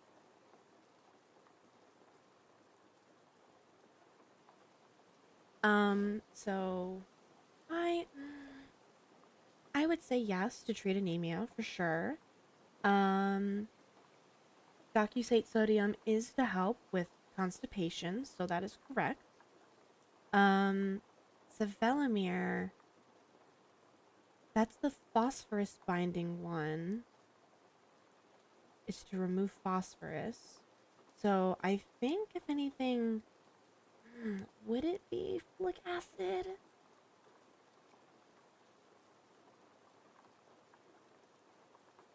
It might be the sevelamer one because it doesn't prevent your body from absorbing phosphorus. It simply uh, uh, binds phosphorus to remove it. So it doesn't prevent the absorption. You still absorb phosphorus. It's just that it binds to it. I feel like that wording specifically is kind of eh. It could also be that may be caused by ferrous sulfate. Ferrous sulfate is iron. Iron can cause constipation. No, I'm gonna do the sevelamer one. I don't know. I have a feeling. Okay, Mrs. J is admitted for a kidney transplantation 6 months later. Her son is the kidney donor. RN is caring for Mrs. J on the first day post-op after the kidney transplant. On assessment, her temperature is 104 or 38 Celsius. Her blood pressure is 168/92. The patient tells the RN she has pain around the transplant site. What is the best interpretation? This seems on the first day.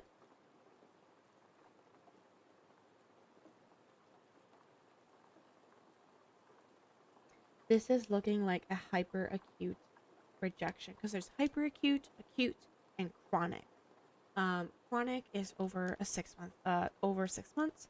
Acute happens, I believe, after a couple of days. I think hyperacute is the one that happens like almost immediately afterwards.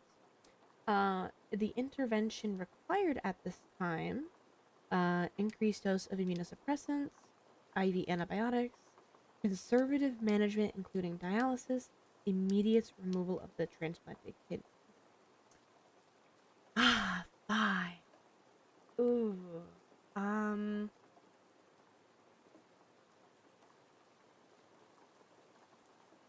I actually don't know.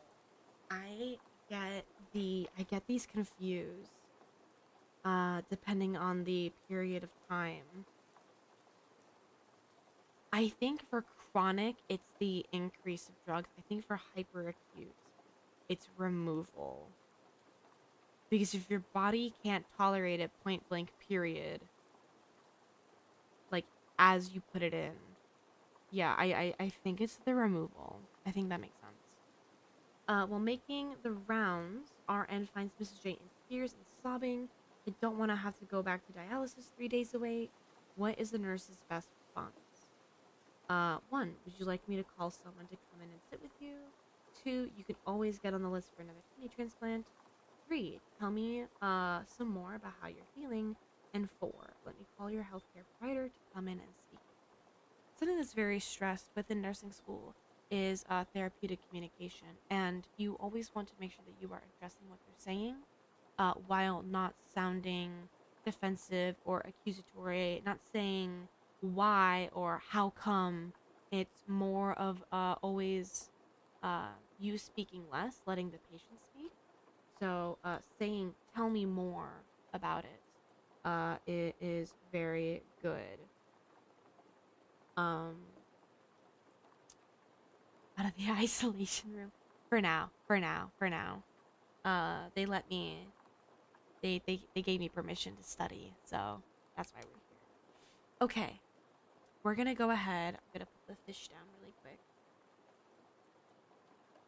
I'm gonna go ahead and check how many of these I got right out of 22. Let's see. Number 1 is 4. Number 2, 1, 2, 4, 6. Number 3 is 2. Number 4 is 3. Number 5 is 1.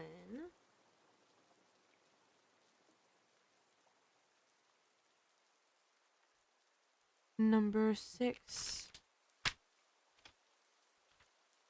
is 2, 4, 5, 6. Okay. Hispanic is one of the risk factors. Gotcha. Number 7 is 1. Number 8 is 4. Number 9 is 1.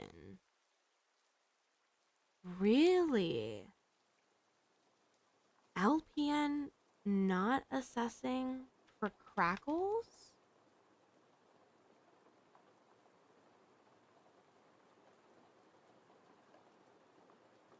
Although in many acute care hospitals, LPNs auscultate breath sounds, RN follow-up overall assessment and synthesis of data.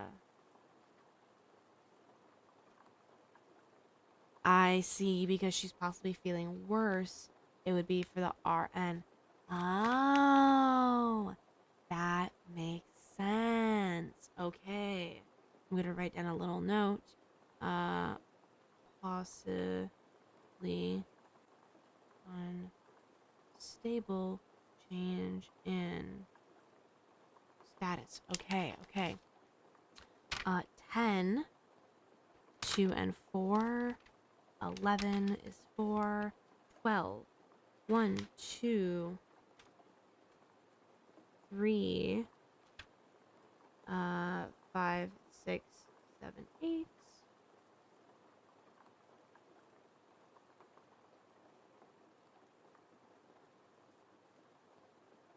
13 is 1.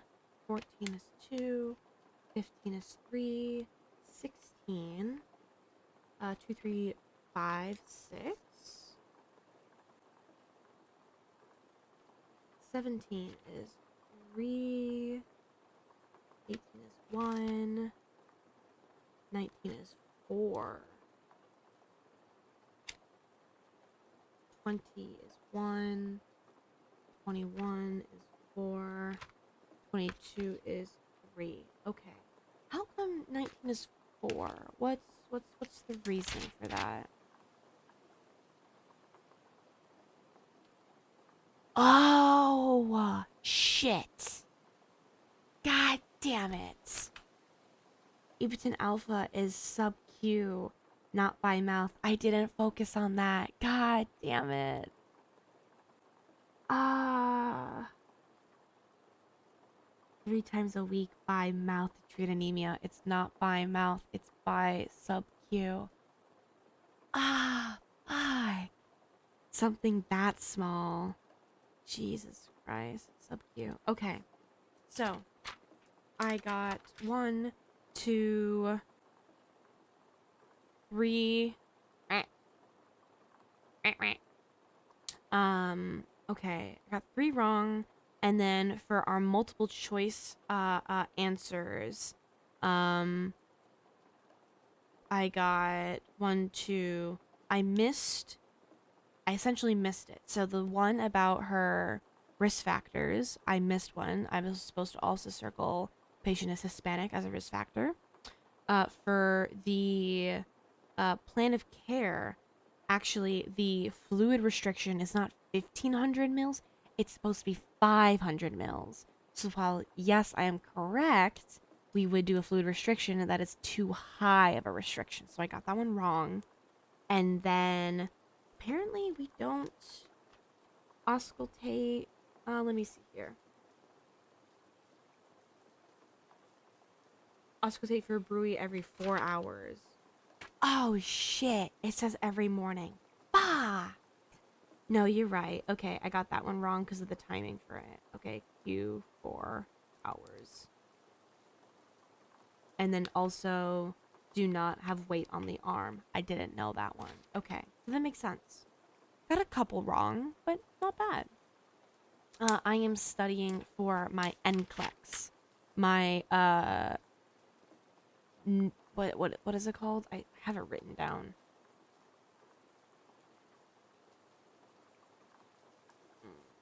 What is it? National something. National Council. I don't know. It's be nurse exam. I can't remember what it stands for. Yeah, I got the majority of them, which I'm okay with. That's all I want, really. Okay. Case study 5, new diagnosis of diabetes. Okay. Let me drink some more of my monster.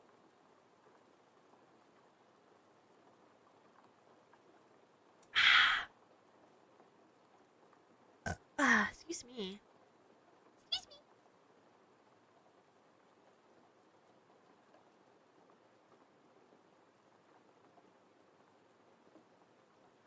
Dude, Demacia. Map. Hold on. I want to see it. Okay. It doesn't look that different, really. I do like the Nexus. The Nexus is very pretty.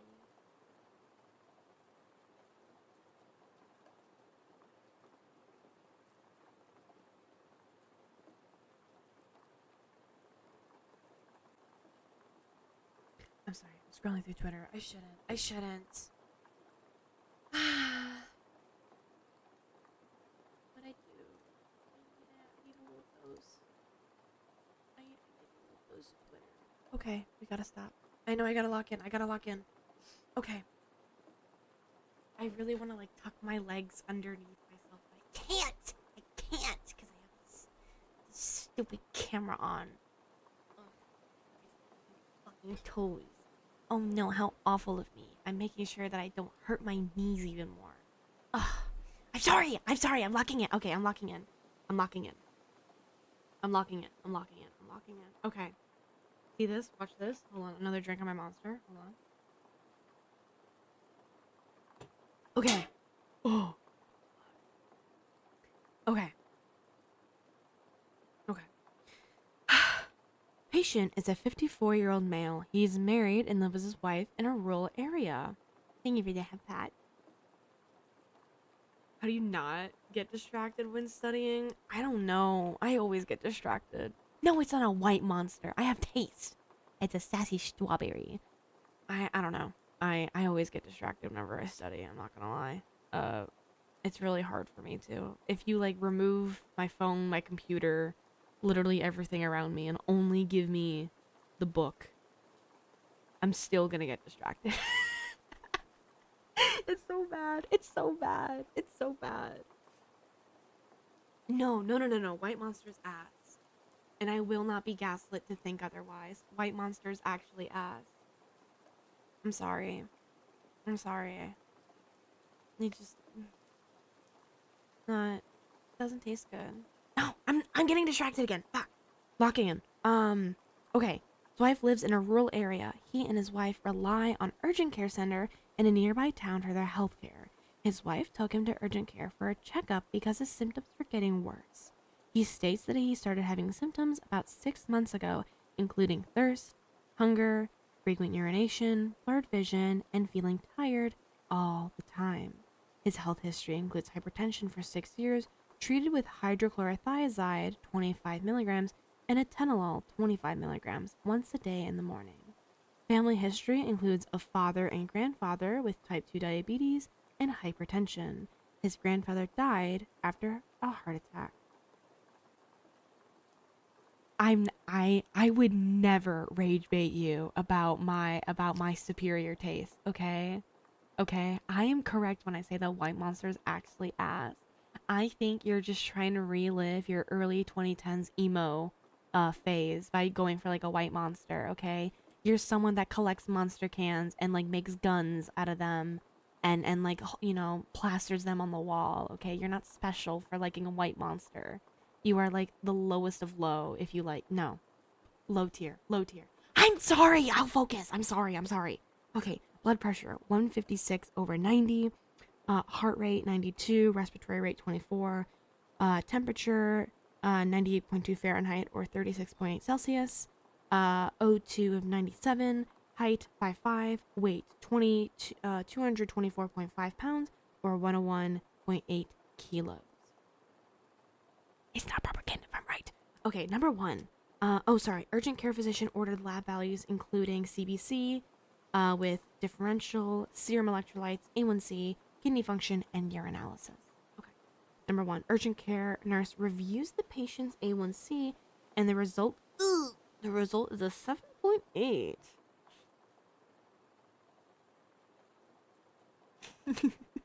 Does this patient have obesity?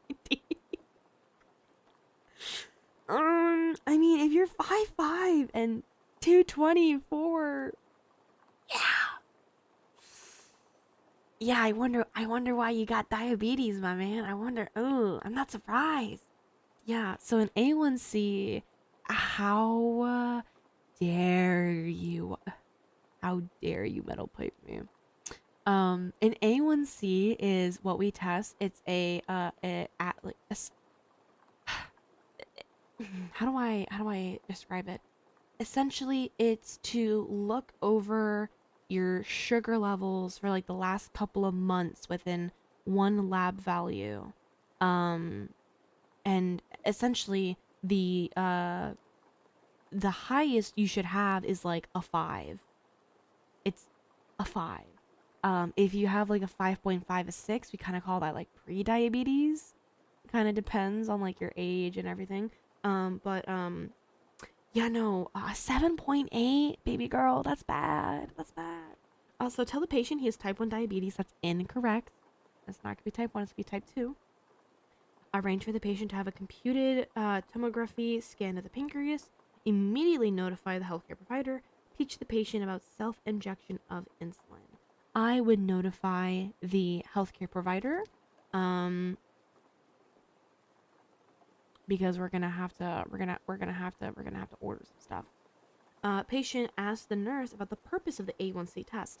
Oh my god, look at that! A wonderful question.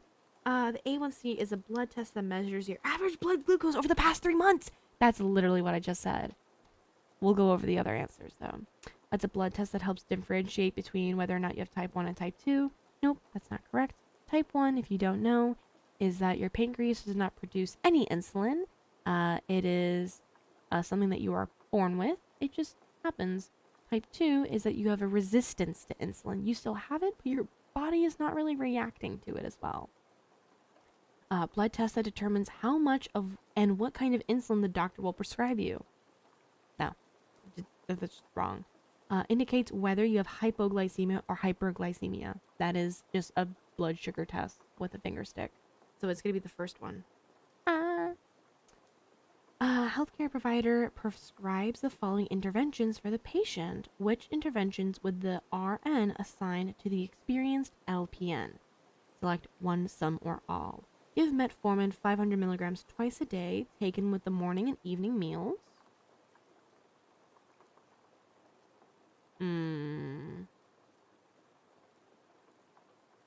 Yes, I would do that. Teach patient. Nope, we're not teaching. Not the LPN. Check finger glucose. Yes. Refer patient and his wife to a dietitian. I believe referring is also only done by the RN. I don't think LPNs can do that. Instruct patient on what to do on sick days. That's teaching. Nope.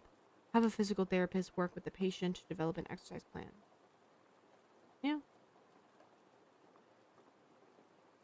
I mean, why is it worded like that? Assigned to the LPN, and you're assigning the LPN to have the physical therapist. That doesn't make any sense. That doesn't... I'm not selecting that one. That's weird. Assistant personnel reports that the patient asks what's the difference between type 1 and type 2. Guys, I literally just explained this too. That's crazy. Oh my god. Okay, best response. With type 1 diabetes, the pancreas makes no insulin, while type 2, the pancreas still makes some insulin. Guys. I love this. This is amazing. Second option. Type 1 diabetes, the pancreas still makes some insulin, and then type 2, pancreas makes no insulin. That's incorrect. We know that. Type 1 always occurs in younger patients, and type 2 always occurs in older patients. Never pick an answer that has never or always. Never do that. Wait.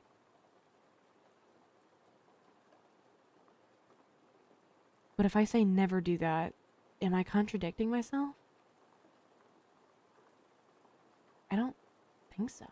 Am I? Well, no, because I'm not... Never pick always and always pick never. Exactly! Yeah, it's also not a question. That's true. It's a demand. It's a demand. Never do it. Don't do it. Don't do it. Because it's a trick. And then, always occurs, and then it's reversed. Yeah, no. We know the correct answer to that one. RN is preparing a teaching plan for the patient about his prescribed drug metformin.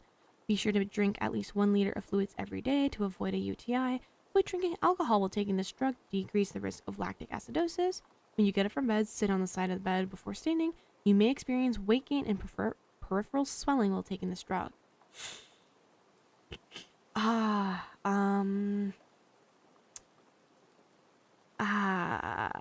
You know, the only thing I really remember with metformin is that you cannot take it 48 hours before or after contrast dye.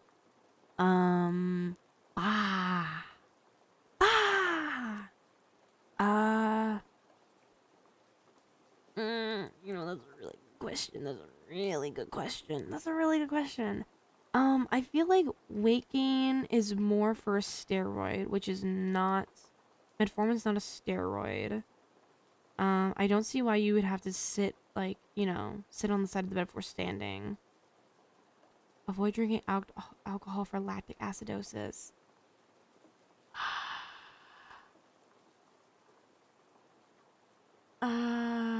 You know, if it's not for this medication, I know it's for another one. I just can't remember what it's for. I can't remember. Metformin does kind of give me the vibe that it's a medication you should not be taking with alcohol.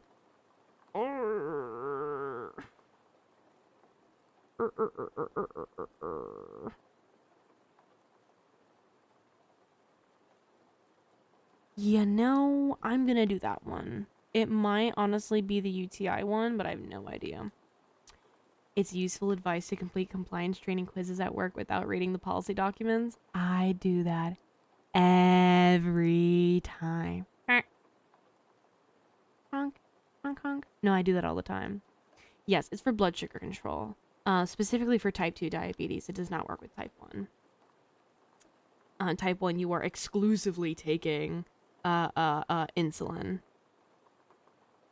Patient asks the nurse, what are target blood glucose levels for him before and after eating? Ooh, okay, there's a whole bunch of numbers on here. I'm not going to bother reading it. Essentially, 60's too low. 70's a little low. Look at this one. Hydrate? I will hydrate. I'll hydrate with my monster.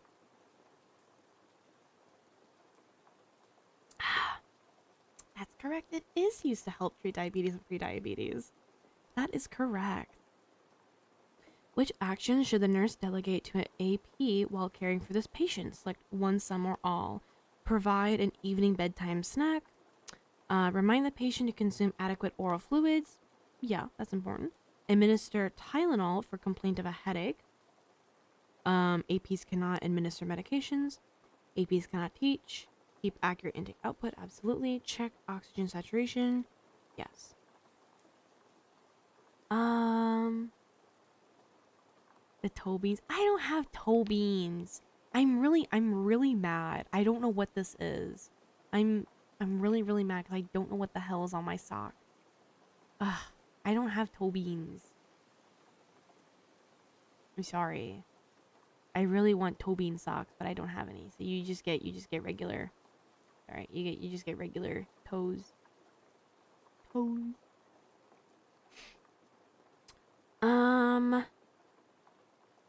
Write an evening snack before bedtime. I mean, if your sugar is low, sure, but like, why would we do that if your sugar's not low?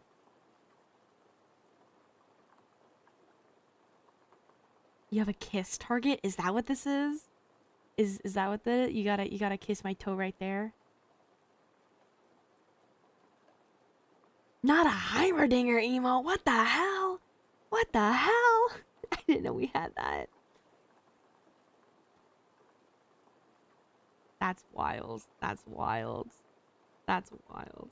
Nurse is working with a registered dietitian, teaching the patient and his spouse about desired nutritional outcomes for his diabetes.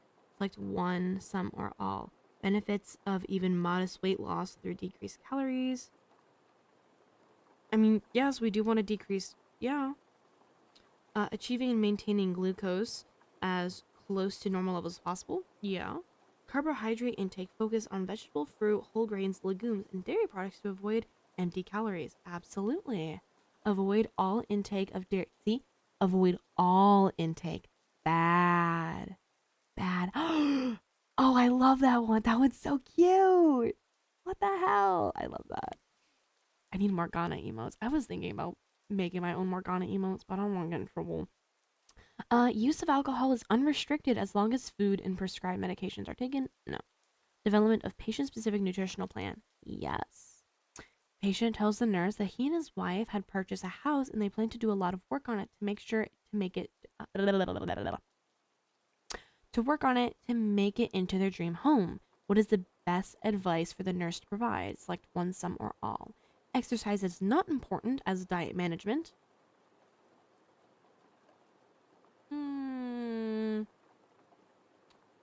I don't think so. Regular exercise can cause hyperglycemia due to increased uptake of glucose by the muscles.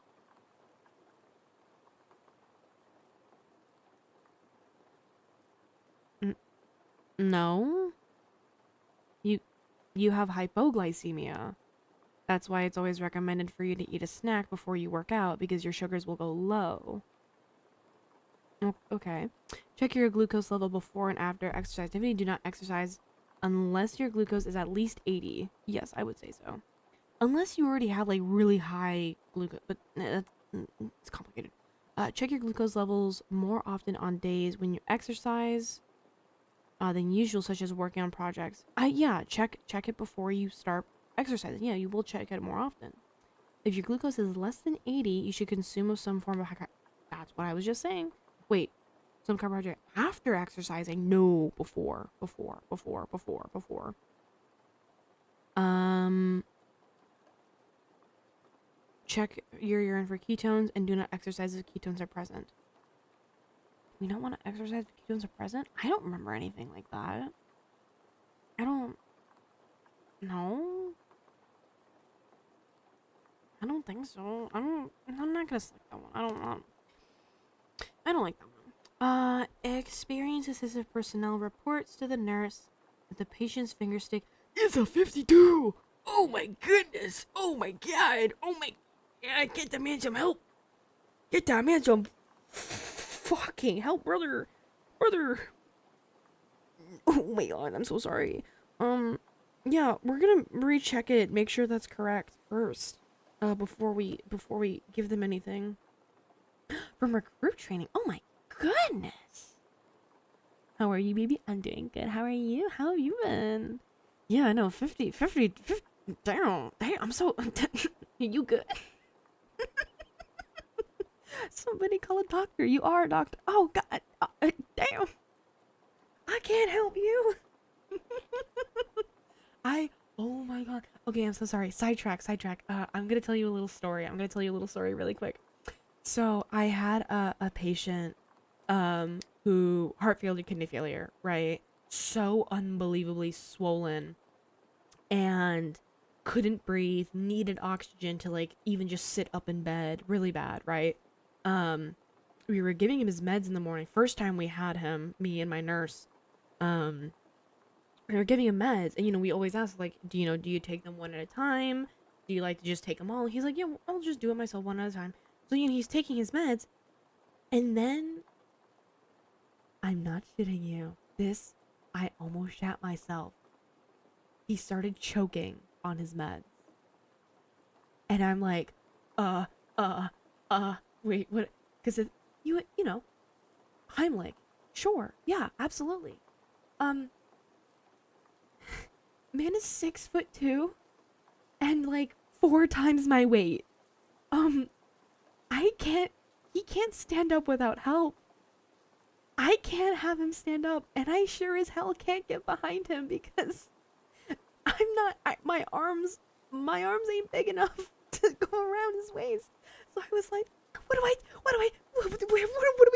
So my nurse, so calm. I start panicking. I like jump a little bit. I'm like, oh my God. And then, so I like start shaking a little bit, and my nurse, so calm, just starts like, you know, kind of hitting his back to help him cough it up. She goes, "Can you get me some oxygen?" "Yeah, thanks. Here you go. Hey, can you get a pulse ox really quick? Let's, you know," and so calm about it. And I'm like, I'm not ready for this job. I'm like, I'm not ready. If I start panicking like this because my patient's like choking, and I, oh my god, I'm not ready. To be fair, she's had like 7, 8, 9, 10 years of experience, but like, I'm not ready for this. Yeah, it's so crazy. And so I told, like, afterwards, right? We, you know, we help him and everything. We crush up his meds afterwards. But afterwards, I was like, "You were so calm about it. Like, I'm not sure if you noticed, I was panicking." And she was like, "Girl, no, I was also panicking." I'm like, "You're lying to me because you were so calm." It's like, "Oh, no.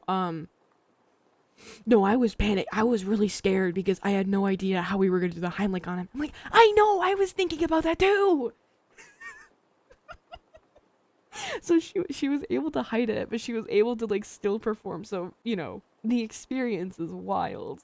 But like, oh my god, we were both just thinking, how, if we have to Heimlich this man, how the fuck are we gonna do that? This is not, we're gonna need to have like 4 extra people in here to like get him up, hold him up, and then I have no idea. No idea. Oh my god. No, but like you know what's crazy? The next day I saw him because we started giving him Lasix furosemide, the diuretic that I was telling you about. There's a whole story with that as well. But essentially TLDR. The next day I saw him because I was back at clinical that day. He looked so much better. Like the 4 times my weight. No, I could wrap my arms around him now. He lost so much fluids just within an hour of giving him furosemide. He pissed like 2,000 mils in 1 hour. That shit makes you pee. It makes you pee, brother. 2,000 mils? That's a lot. That's a 2-liter bottle of Coke. Yeah. Imagine pissing all that in 1 hour. Imagine. That's wild. That's wild. Thank God. He's not getting up to going pee. We had a catheter in him, so like it makes it easier. But like pissing crazy style. Oh my god. Okay. We gotta lock back in. We gotta lock back in. Okay. Which signs and symptoms would the nurse expect to assess when the patient's glucose is 52? We're definitely gonna have weakness and confusion for sure.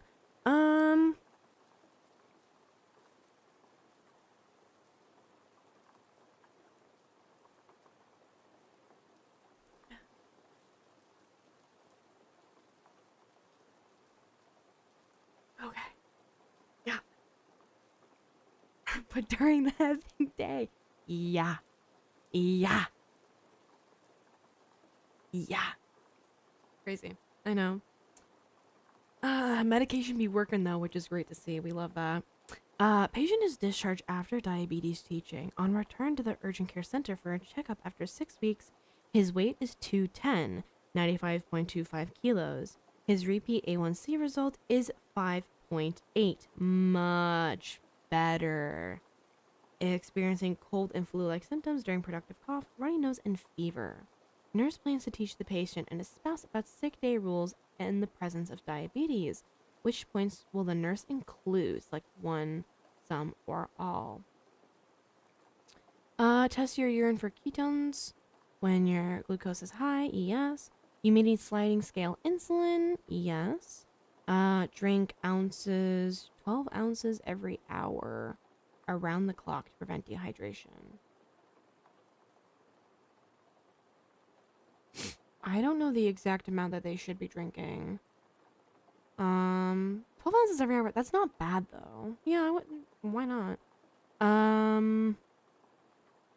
Yes. Continue to take your diabetic medication. Yes. AP asked the nurse if the patient now has type 1 diabetes. Because he needs to take insulin while he's sick. No. He just needs extra insulin because his glucose levels will be elevated by his illness. Patient tells the nurse that he is concerned about his heart health since his grandfather died after a heart attack.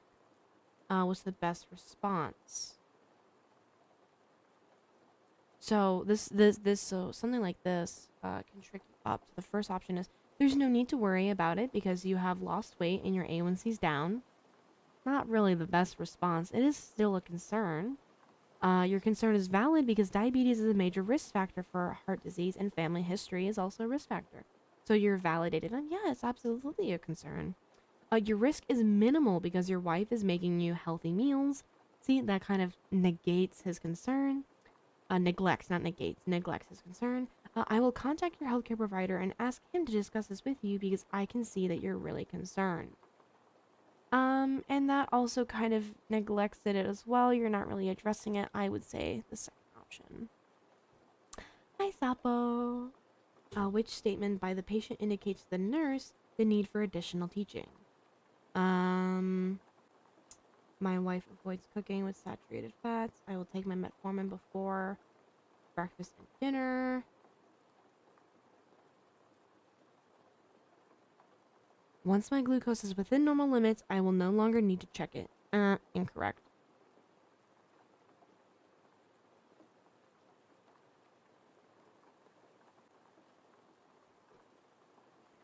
Okay. Oh boy, this is a big one. Oh boy.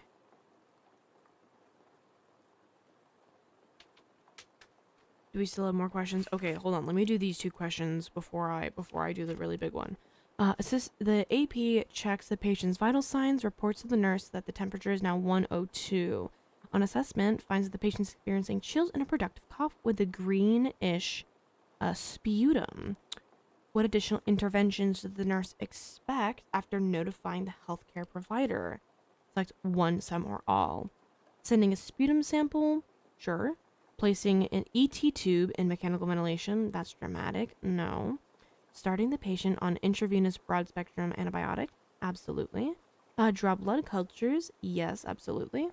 I'll begin acetaminophen for elevated temperature before samples are sent to the lab. Yeah. Using a cooling blanket to lower the patient's temperature. I don't know. I don't know how I feel about cooling blankets. I'm not gonna pick that one. I don't know. Cooling blankets are kind of like an iffy. I will hydrate, thank you. Okay. Glucose is decreased to 248. What is the priority? Give him some fucking insulin, brother. Wait. Yeah. Okay. Here's the big question. We have, thank you for the hat. Okay. So we're gonna have to complete the diagram by highlighting or selecting the choices in, to specify which condition the patient is most likely experiencing according to the scenario, okay? So the scenario is, the patient gradually develops cold and flu symptoms, including productive cough, runny nose, fever, the wife tells the nurse that he's been experiencing dizziness, confusion, headache, tiredness, dry mouth, lips, and eyes. He states he is voiding small amounts of urine 2 or 3 times a day. On admission, his serum glucose is 624. Serum ketones are negative. Blood pressure 104/88, heart rate 96, respiratory rate 42, temperature 101. Respirations are deep and rapid on auscultation and assessment. Okay.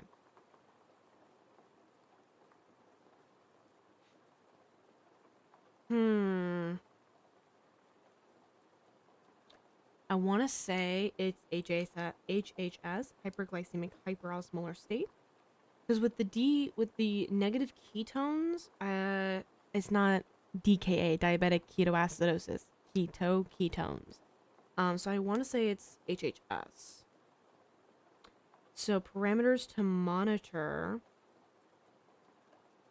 I would say glucose levels, And our respiratory rate's really high. So I would say respiratory rate and depth. And then as for nursing actions, let's see. 3 parameters to monitor. Oh, okay. I thought we only had to do 2. Never mind, we have to do 3.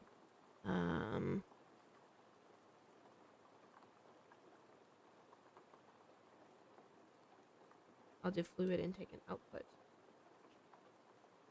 Let's see. As for nursing actions, let's do level of consciousness, provide IV fluids or normal saline or half normal saline per insulin bolus followed by continuous infusion of glucose. Oh, excuse me, I would absolutely do that. And then I think I would do,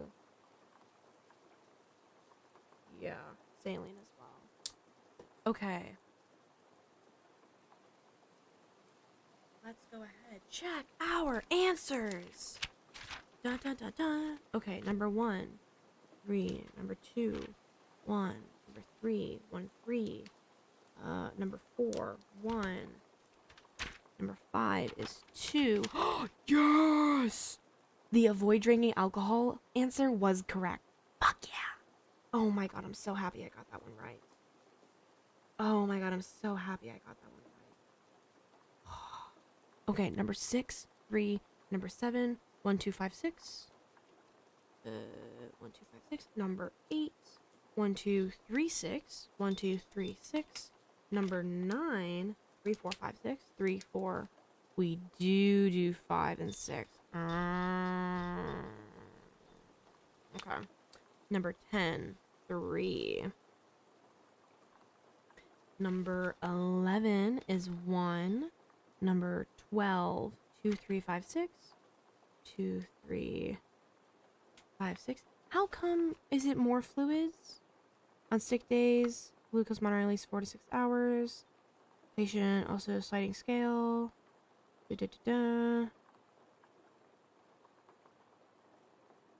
Doesn't say anything about fluid intake. That's weird. Oh, fluid should be consumed every hour while awake, not around the clock. Wait, what? What does it say? Around the clock. Oh my god. I literally, oh my god. I didn't see that. I read it, but like I didn't process it. God, these fucking questions, dude. Okay, 13 is 3, 14 is 2, 15 is 4, 16. Yes, yes, yes, yes, yes, yes, yes. I got the complicated question correct. Yes. 17, 1, 3, 4. 1, 3, 4, not 5. No Tylenol?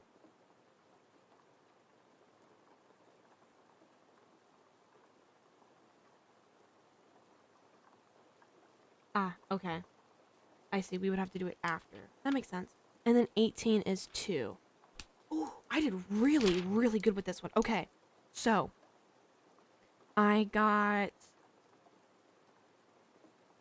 1 wrong. Everything else was on the select all that applies.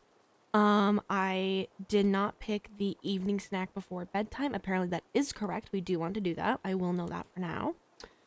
We also, the consuming, checking ketones and do not exercise if ketones are present. I did not think that was, I didn't know that one, really. But that is apparently correct. I do need to do that, so I will know that for now. I got the around the clock question wrong. Just the around the clock one. Everything else was correct.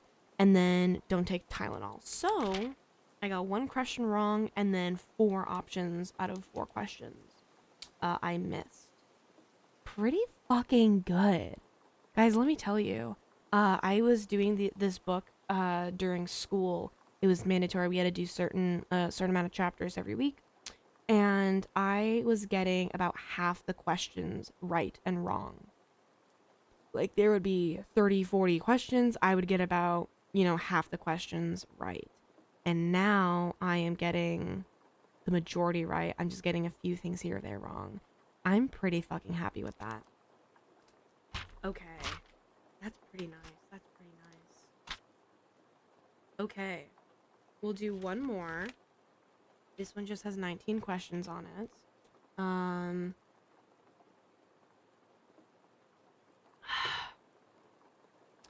I am gonna... Yeah. Case study 6. This one's gonna be really big, though. Because this one is multiple patients receiving home health care. So this is gonna be a real big one. In that case, I am going to piss. I'm gonna go pee really quick, okay? This monster is working.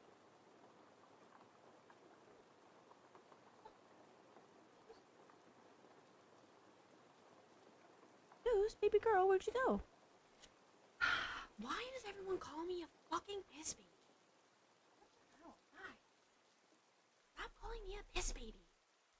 God damn it. Oh. Remember those calf raises I was doing yesterday? Yeah, I really feel it. Yeah, I really feel it. Holy shit.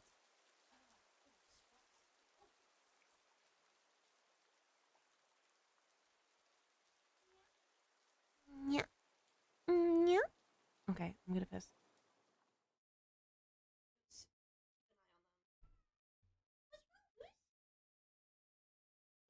Are you hungry? Is that what's going on? Did you finish your food? That was the loudest fucking meow she's ever done. Guys, you should really appreciate what you just heard. Okay, I never get this.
phone for my extended absence. I went ahead and fed Betty.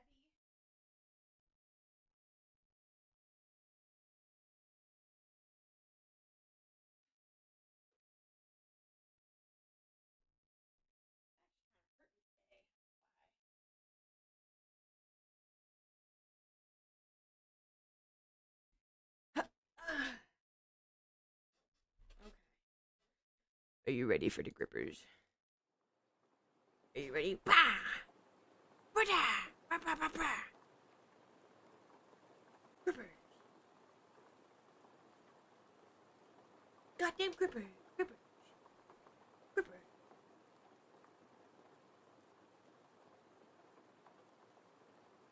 Oh, it's worse. It's almost 3 hours late. It's okay. It's okay. It's okay. I'm still here for now. After this, we're gonna end stream. Cause I got shit to do.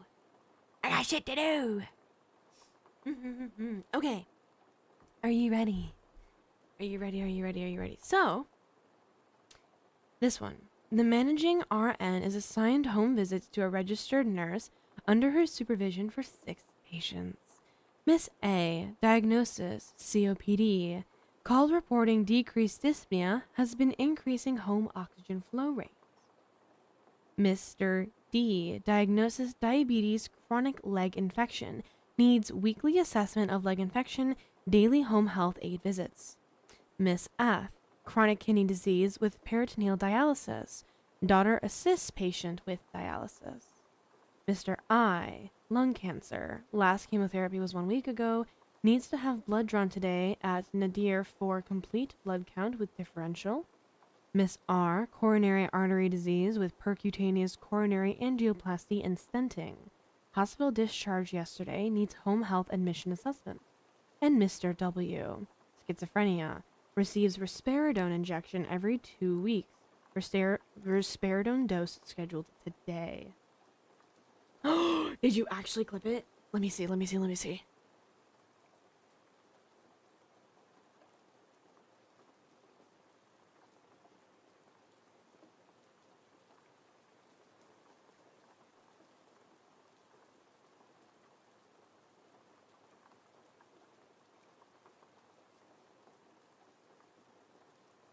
Hold on, I'm pausing the rain.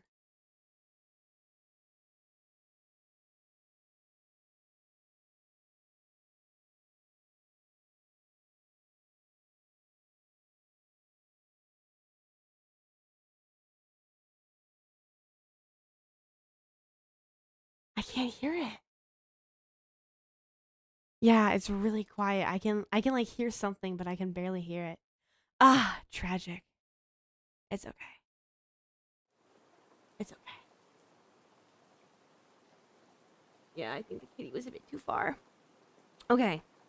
Managing RN of a home health agency is assigning several responsibilities to the home health team. Okay.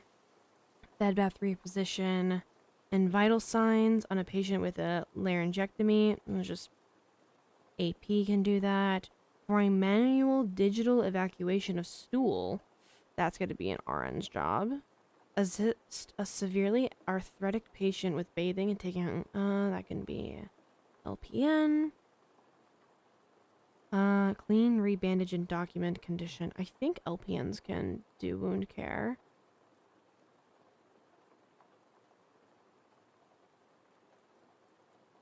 Ooh.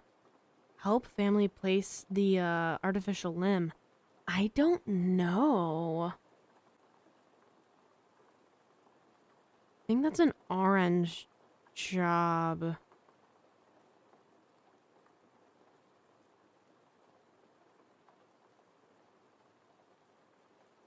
I don't know. That one's rough. I don't know that one. After receiving the 6 patient assignment from the nurse manager, registered nurse learns about a required in-service scheduled for 2 p.m., which will leave time for only 4 home visits. Ooh, which 4 patients should be scheduled for today? So, Mr. W for sure, because he requires his medication. Let's see. needs home health admission assessment. I would say Mr. R as well. Mr. I for the CBC, and then I think Mrs. A for the difficulty breathing. Have a fun time lurking, Grubs. After addressing the schedule to see these 4 patients, which should you see first? Oh my god.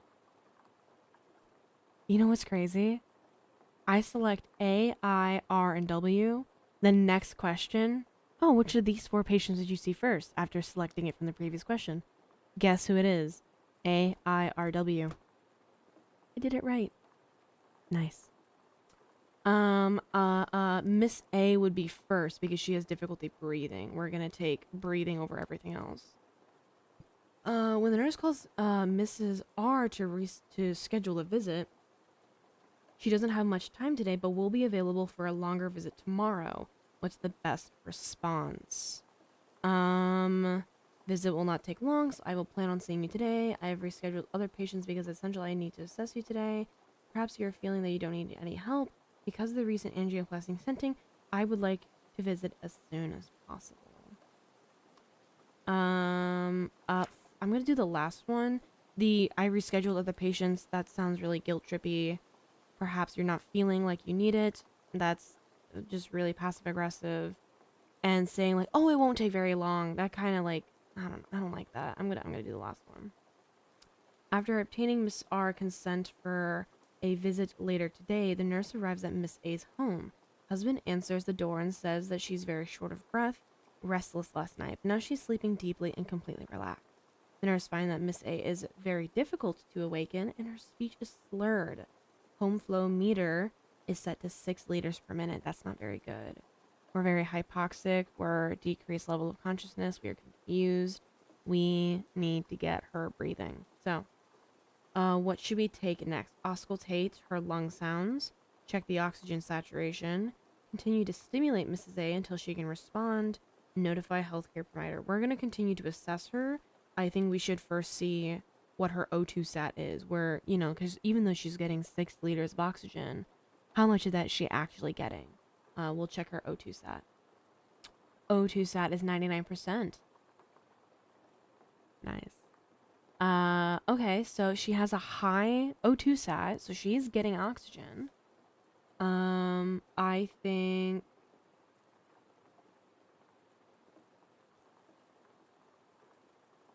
I don't know if we can do ABGs at home, but even so, I think we're going to call the healthcare provider because if she's getting oxygen, if she's at a 99% on 6 liters and is confused, there's something else going on. We need to get her to the hospital.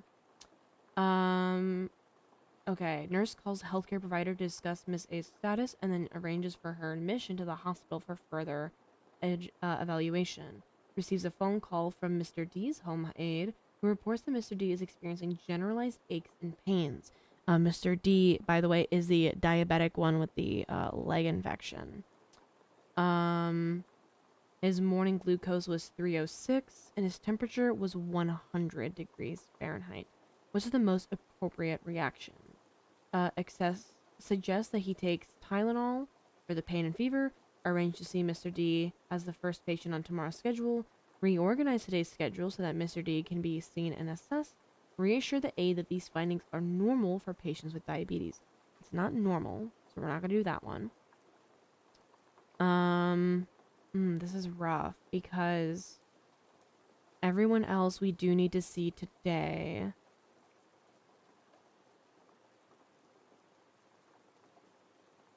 If he has diabetes, he does definitely have already insulin on him. I think we should have him take Tylenol. Because it's not a high fever. It's a 100. So I think we should have him take Tylenol. And we can see him tomorrow. Nurse arrives at Mr. R's home. That's the one who needs the home health assistant. Oh, sorry, Miss R's home. And the patient's waiting at the door. Her respiratory effort seems a little labored. She looks anxious. The nurse asks Miss R how she's been feeling since her discharge. Which response indicates the need for immediate intervention? I've been a bit short of breath. I feel some left-sided chest pressure. Don't understand why I need to take all these pills. I'm confused about why you're here to see me. That left-sided chest pressure, that's not good. That's not good. The bit of short of breath, yeah, we want to address that. But immediately, that chest pressure. 5 minutes after taking nitro, sublingual, Miss R says that her chest pressure is almost gone. What should we do next? Proceed assessing her and completing a mission document. Have her rest for another 5 minutes and then reassess chest pressure. Check her blood pressure and administer another nitro tablets. Nitro, thank you for the head pats. Nitro can decrease the blood pressure, so I think we're gonna check that and then see what, see if we can give her another tablet. She's still feeling that. Hi, how's everyone doing today? I'm doing really good, Blooming Star. I hope you're doing good as well. After taking a second nitro tablet, amazing. Miss R says that the chest pressure and shortness of breath are completely gone, and the nurse proceeds with the admission assessment. Miss R lives alone, but her daughter lives nearby and is with Miss R today. Her blood pressure is 126/72, pulse is 82, respirations are 20. She has felt chest pressure twice since her discharge yesterday, but says, I just waited and it went away after an hour or so. Okay, so she's been having reoccurring angina, it looks like. She has not been taking her prescribed medications. Because I can't remember which ones I have taken and I don't want to I don't want to take an overdose. Okay, her medications are as follows. Nitro sublingual as needed for chest pain. Transdermal nitroglycerin every morning. Metapropol 25 daily. Clopidogrel 75 daily. Aspirin 81 daily. And enalapril 2.5. That's a lot of heart meds. Hold on. Coronary artery disease with angioplasty and stenting. Okay, yeah. So the nitro is what we do to help when someone's having that chest pain. It's our initial treatment before we consider that it might be a heart attack. So she has the patch to help with that. And then if needed, she will take extra tablets. That's like that as needed. Metapropol and enalapril both help with blood pressure, but they kind of worked differently. One is the beta blocker, the OLOL, and enalapril is an ACE inhibitor. Aspirin and clopidogrel help with clotting factors. Since she just had a procedure, with the stenting, we want to make sure that she doesn't have any clots with the stent. So those two will help make sure that there's no blockage. So the potential chest pain could be due to a blockage, which is why we have that nitroglycerin. It all works together. So, what action should we take next? Schedule the next home visit with the patient, assist patient to take the prescribed medications, report to the healthcare provider the patient's condition, remind the patient the importance of medication compliance. I think we're going to... We can definitely call and report to the provider. I don't think that's our next step. I think our next step is going to be taking that prescribed medication. I think we're going to help them take it. Because, like, yes, we can remind them, but even if we remind them, they're still not taking it. So I think assisting with the medications is important. Jarvis, inject this man with some nitro. Oh my god. So silly. Which activities in the patient's care plan will the nurse delegate to the home health aide? Select one, some, or all. Okay.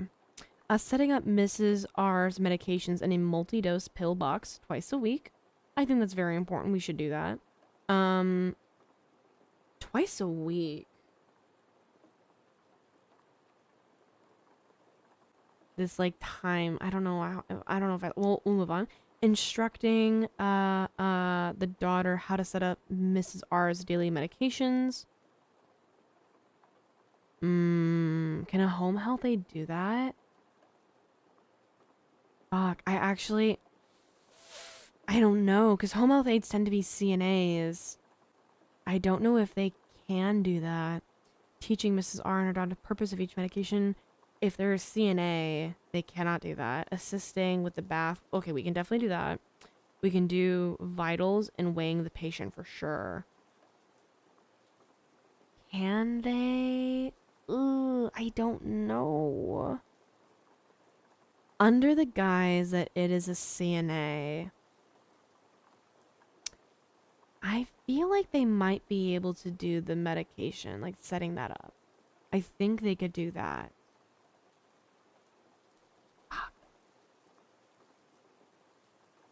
Mm, I'll do it. I'll do it. I'll do it. I'll do it. I'll do it. I'll do it. I'll pick that option. If I'm wrong, I'm wrong. When will the nurse schedule the next home visit with Miss R? Later today, because the condition is very unstable, she may require hospital readmission. Tomorrow, because the assessment indicates she needs frequent evaluation or interventions. In 3 days, because the home health aide will see Miss R every day and will call if there are any further problems. Early next week.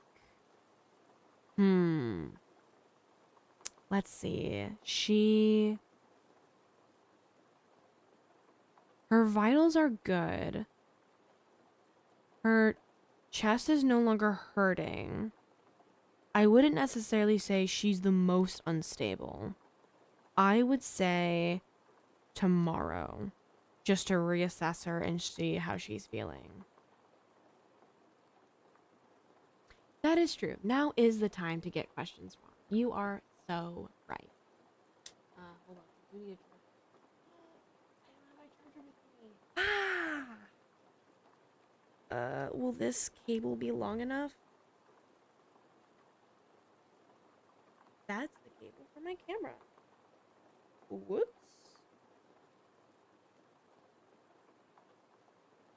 Oopsie boopsie. Let me just, sorry, I'm gonna get all my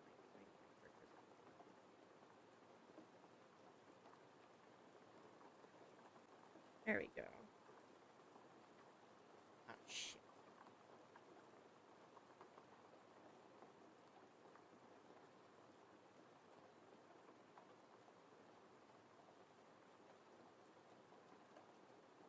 God damn it. I'm gonna have to fix it. Hold on.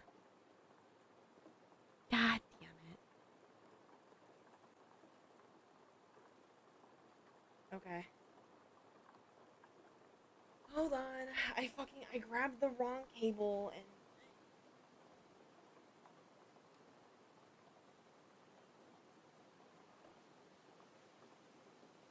he danced all over me. Look, broken.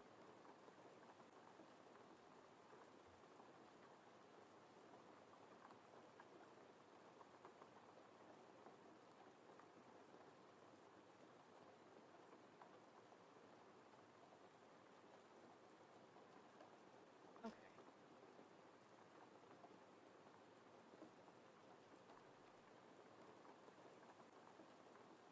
Okay, I think that's good. Let's see. Yeah, there we go. That's good. Okay, let's grab the correct cable this time.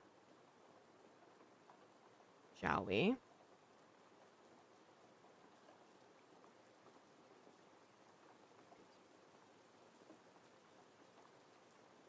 What do you mean one? Oh my god, guys. I don't take that long to fix things. Well, not all the time. Okay.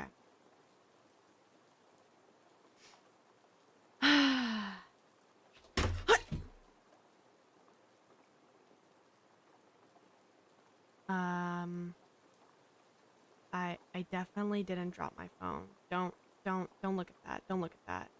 Don't look at that. Don't look at that. Don't look at that. Nothing happened. Okay, nothing happened. It's fine. I'm just being a little dramatic, okay? No, there's no scuff. No. Me? Me scuff? What? No, never.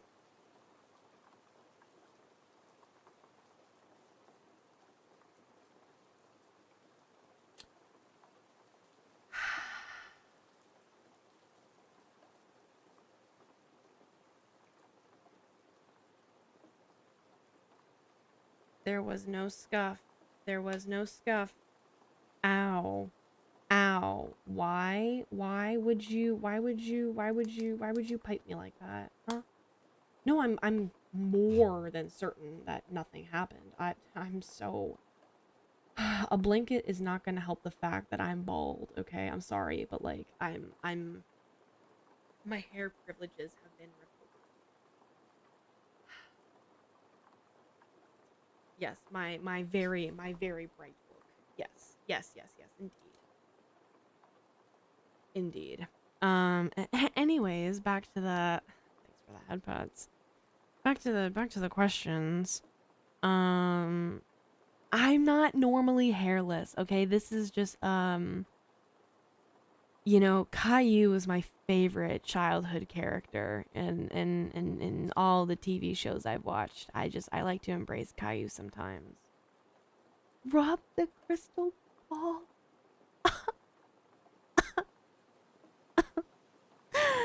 Oh my god. Oh my god. What the fuck? Bad taste. Shut up. Shut up. Shut up. Oh god, no. Oh no.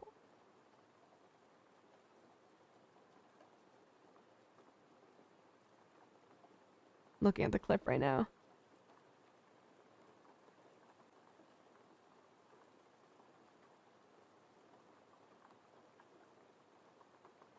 That was a really good hut. A good Link impression. A Beeblaw head. Shut up! Guys! You guys are so mean! You guys are so mean. Hey guys, do you want to be able to play 8-ball? I can make that happen. I can make that happen. Give me a second. Give me 1 second. Could have also said Krillin is your favorite character. Krillin's a bitch. Okay? Yeah, he has like that one good... he has like his one good move and like that's it. That's it. He's a bitch. He's a baby. He's a pussy. I don't associate myself with Krillin, okay? Now, if we're talking about Yamcha, I'm a Yamcha fan, baby girl. Ooh. Ooh, I love me Yamcha. Absolutely. Chat commands.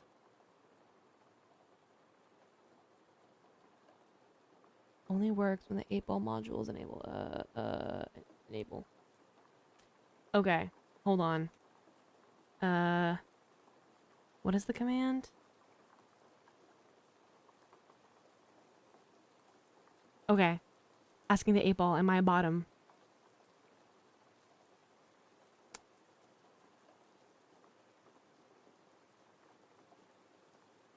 Don't listen to what the 8-ball says. It's wrong. Oh, wait, hold on. 8-ball. Are you sure about that?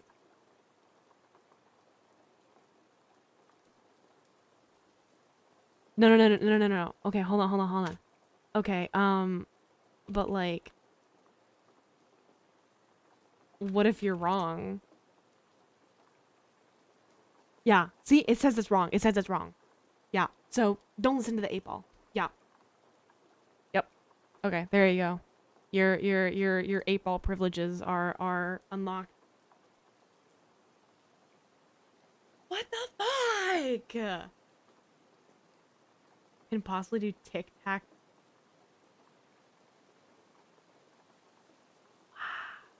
You know, if I can figure that out,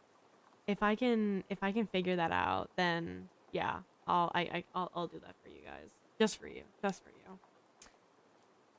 Okay, nurse arrives to Mr. W's home to administer an IM of risperidone. He's alert and oriented to time and place. Other medications include benztropine, 1 milligram twice a day, multivitamin once a day, torvastatin 20 every day, and magnesium and aluminum and acid as needed. He tells the nurse his muscles feel much stiffer, and at times he can't control his eyes from blinking. Uh-oh. That might be because of the atorvastatin.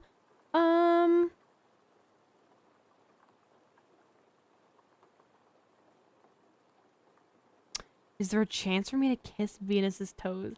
Leaning towards no. I don't like this game anymore. Oh my god. See?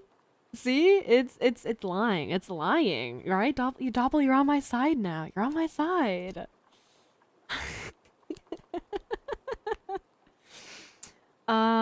Let's see. Fuck. I don't know if the risperidone would help. And I don't think we should. Okay, we definitely shouldn't wait for the provider the next day. I think this is like a now, right?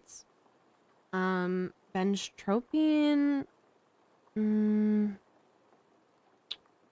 don't think that does any. I really think it's the atorvastatin that does that.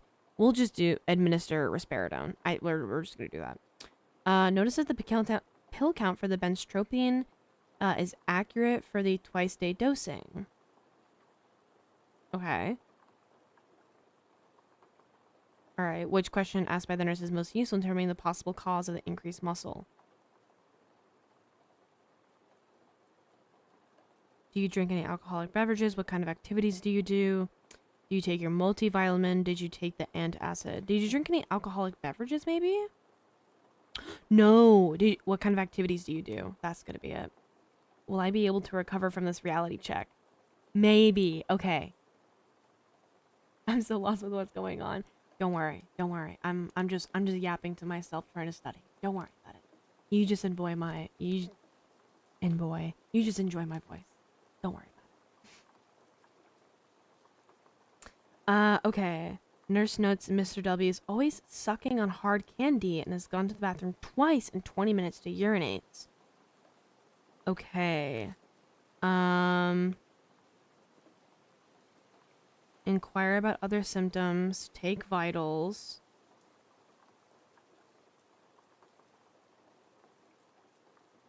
Let's take some glucose levels. Straight cath is unnecessary. I feel like an ECG is unnecessary, and weighing the patient, I think, is also unnecessary. I am studying for my NCLEX. Nurse calls the oncologist to discuss Mr. I's condition and receives directions to have the patient transported to the hospital emergency department for evaluation. Hold on. Mr. I was the chemo one. Okay. What to report to the ED?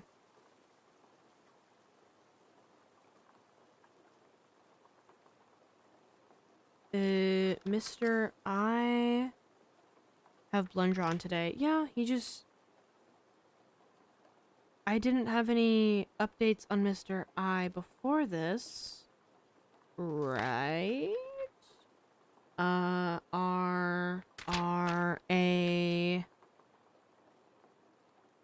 W. Yeah, just call, say, we need to complete a blood count. Okay. Yes, it is nursing. Yes. In preparation for the final visit, Mr. D, the nurse checks the patient data that the home health aide has entered into the the electronic record. Okay, so looks like temperature's been going up all week. Heart rate, up and down. Breathing has gone up as well. Blood pressure's been fluctuating, but somewhat normal, somewhat high. Weight hasn't changed too much. And our glucose has gone up a lot. Okay. Mr. D was our diabetic patient. So, most important to report to the healthcare provider. Temperature, because we do have a fever. Respiratory rate is high, blood pressure is high, and glucose. After assessing Mr. D, we find that the wound on his left heel is dry, appearing pale pink with no wound drainage. That's good. Scattered coarse crackles and wheezes over the left posterior chest. Says that he feels short of breath with activity, but my breathing is fine when I rest. He has been coughing up some thick green mucus for the last few days, has been voiding the usual amounts with no problems. He's using regular insulin with sliding scale, prescribed for elevated blood glucose levels. So it just sounds like he might have a little bit of pneumonia. Which order will the nurse implement the prescribed interventions? Let's see.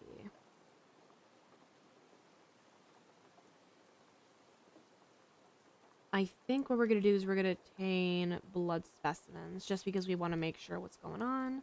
Reports to the RN the next day that the swelling, tenderness, and stiffness of his right elbow.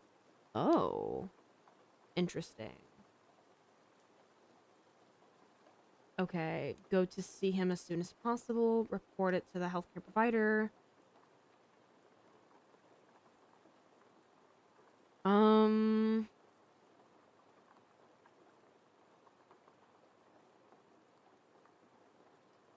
don't know what that could be.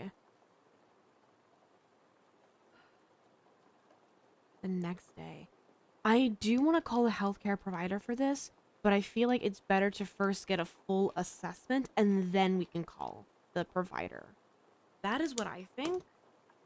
Let's see what the answers say. Okay. This is supposed to be C. Okay. C, B, B. Oh, text can do that. I didn't know text can do that. Okay, that's good to know. Interesting. And then text can also...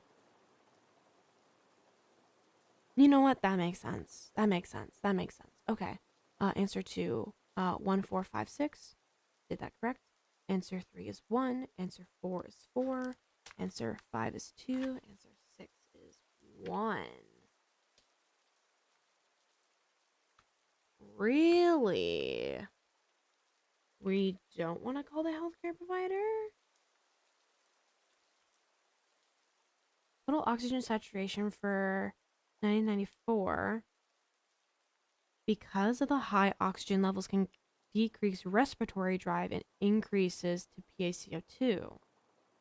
Next step is... Okay, so the second step is to notify the physician. Okay. First step is... First step, discontinue. Second step. Okay. Yeah, that tends to be the case, but I'm not surprised. 7 is 3. Oh. So we want to see him today. Okay. Gotcha. Okay, that makes sense. 8 is 2. 9 is 3. 10 is 2. 11. 4, 5, 6. Not 1. I fucking knew it. I fucking knew it that they couldn't. I knew it. I knew it that they couldn't set up the pills. I knew it. And I picked that answer anyways because I knew it. Oh my god. I knew it. 12 is 2. 13 is 4.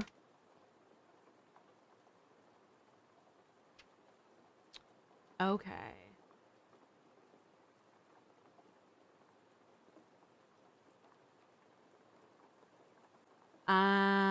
There was... Okay, I see. Take antacid. Negatively affected if the medication is taken with antacid. I didn't know that either. Oh.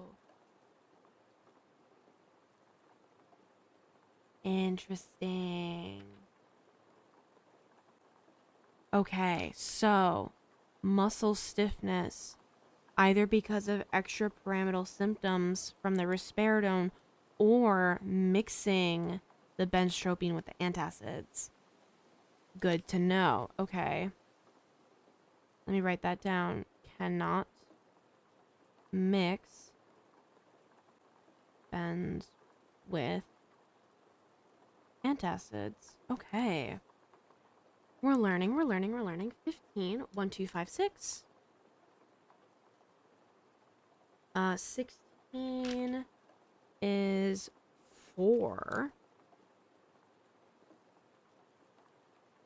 Wait, hold on. Where did we learn that Mr. I has a fever? Hello?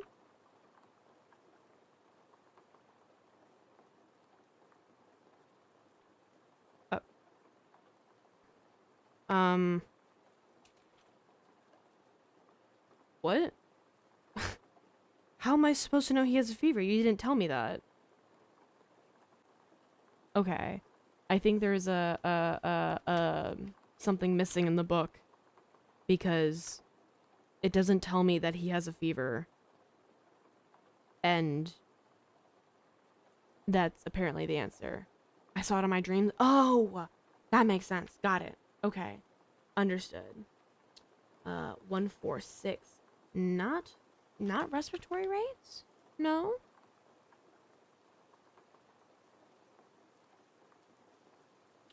Respiratory rates in appropriate range.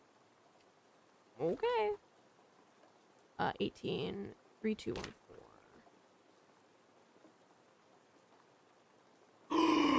In which order? I didn't answer the question correctly. Oh my god. 3, 2, 1, 4. I'm supposed to. Oh my. Oopsie. Yeah, so check oxygen. Okay. Whoopsie. That's on me. That's on me. And then 19 is number 1. Okay. So we did get a few more wrong this time, but we did learn a few more wrong. I say as it like it's the same amount as normal. Interesting. But that's okay. I learned a lot. And that's all that matters. Okay. There we go. All right.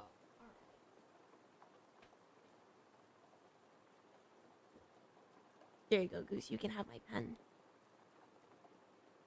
I absolutely can draw it. I will. I'll take all of it. Thank you very much. Thank you very much.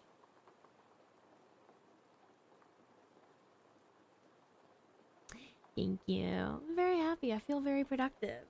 I am now going to have to edit my audios because I need to get that done as soon as possible. Hey guys, if you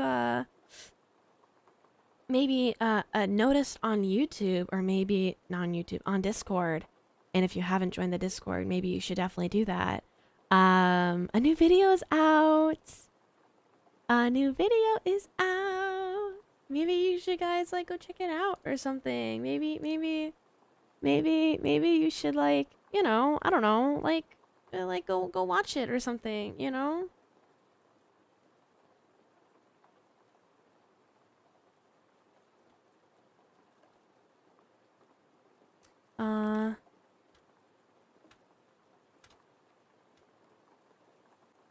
You should watch it as I end stream. You should like all go do that, like right now. Like right now, okay? Yes, another. You know what? You know what I actually saw, guys? Oh my god, this made me so happy, guys. This made me so happy. I saw. I can see that people add my videos to their own playlists. I saw that and I was like, what? What? I didn't know you guys like did that. You know what's crazy though? You know what's crazy though? The one video that's added all the time to people's playlists is my thigh ASMR stream.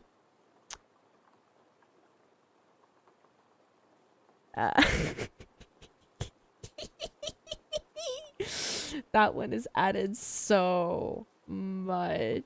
I was like, you guys really like that one? No way.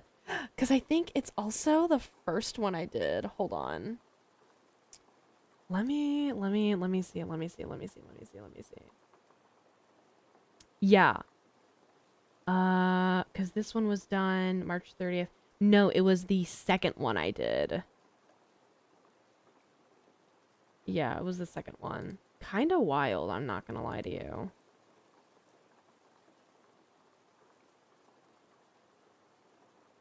Kind of crazy. But yeah. I'm so happy. I'm so happy. I can see also, I know I can do it on my phone. I don't know if I could do it on my computer.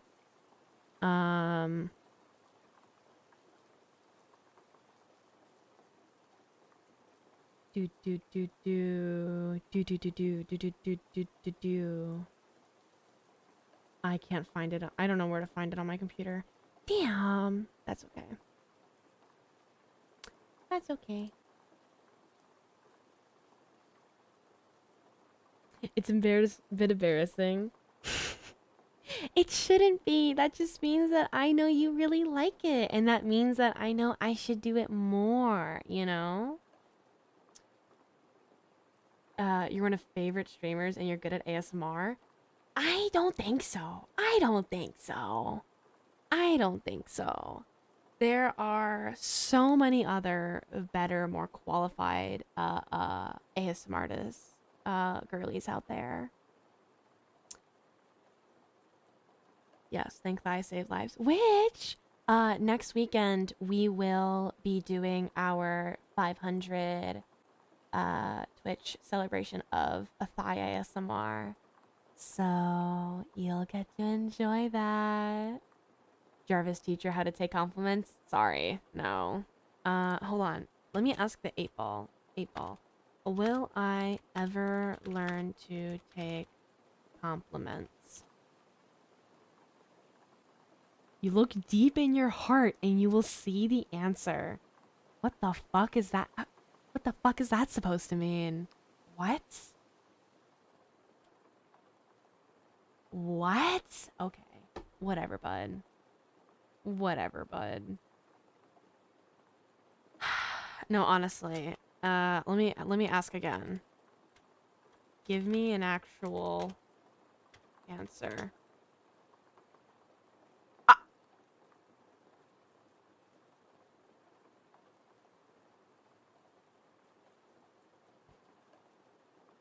Yeah, well, I guess the 8-ball just fucking hates me. Alright. What does that mean? What does that mean? What does that mean? Why is it just a bunch of emojis? What? Yeah, I'm a professional hater. Yeah, I am. Yeah, so what? Yeah, I am. No, honestly, I do. I need someone to translate that. In the meantime, everyone take care. I love you so much. I can't wait to see you again. Bye bye. Bye bye. Oh my goodness, I already miss you so much. I already miss you so much. Oh. Oh, what? Okay, there you go. I don't know what happened. Bye bye. Mwah, mwah, mwah, mwah. Next week is going to be stacked with amazing streams. So you definitely should be there and you definitely shouldn't miss it. Okay? Like definitely don't miss it, okay? Definitely don't miss it. Okay? Bye bye.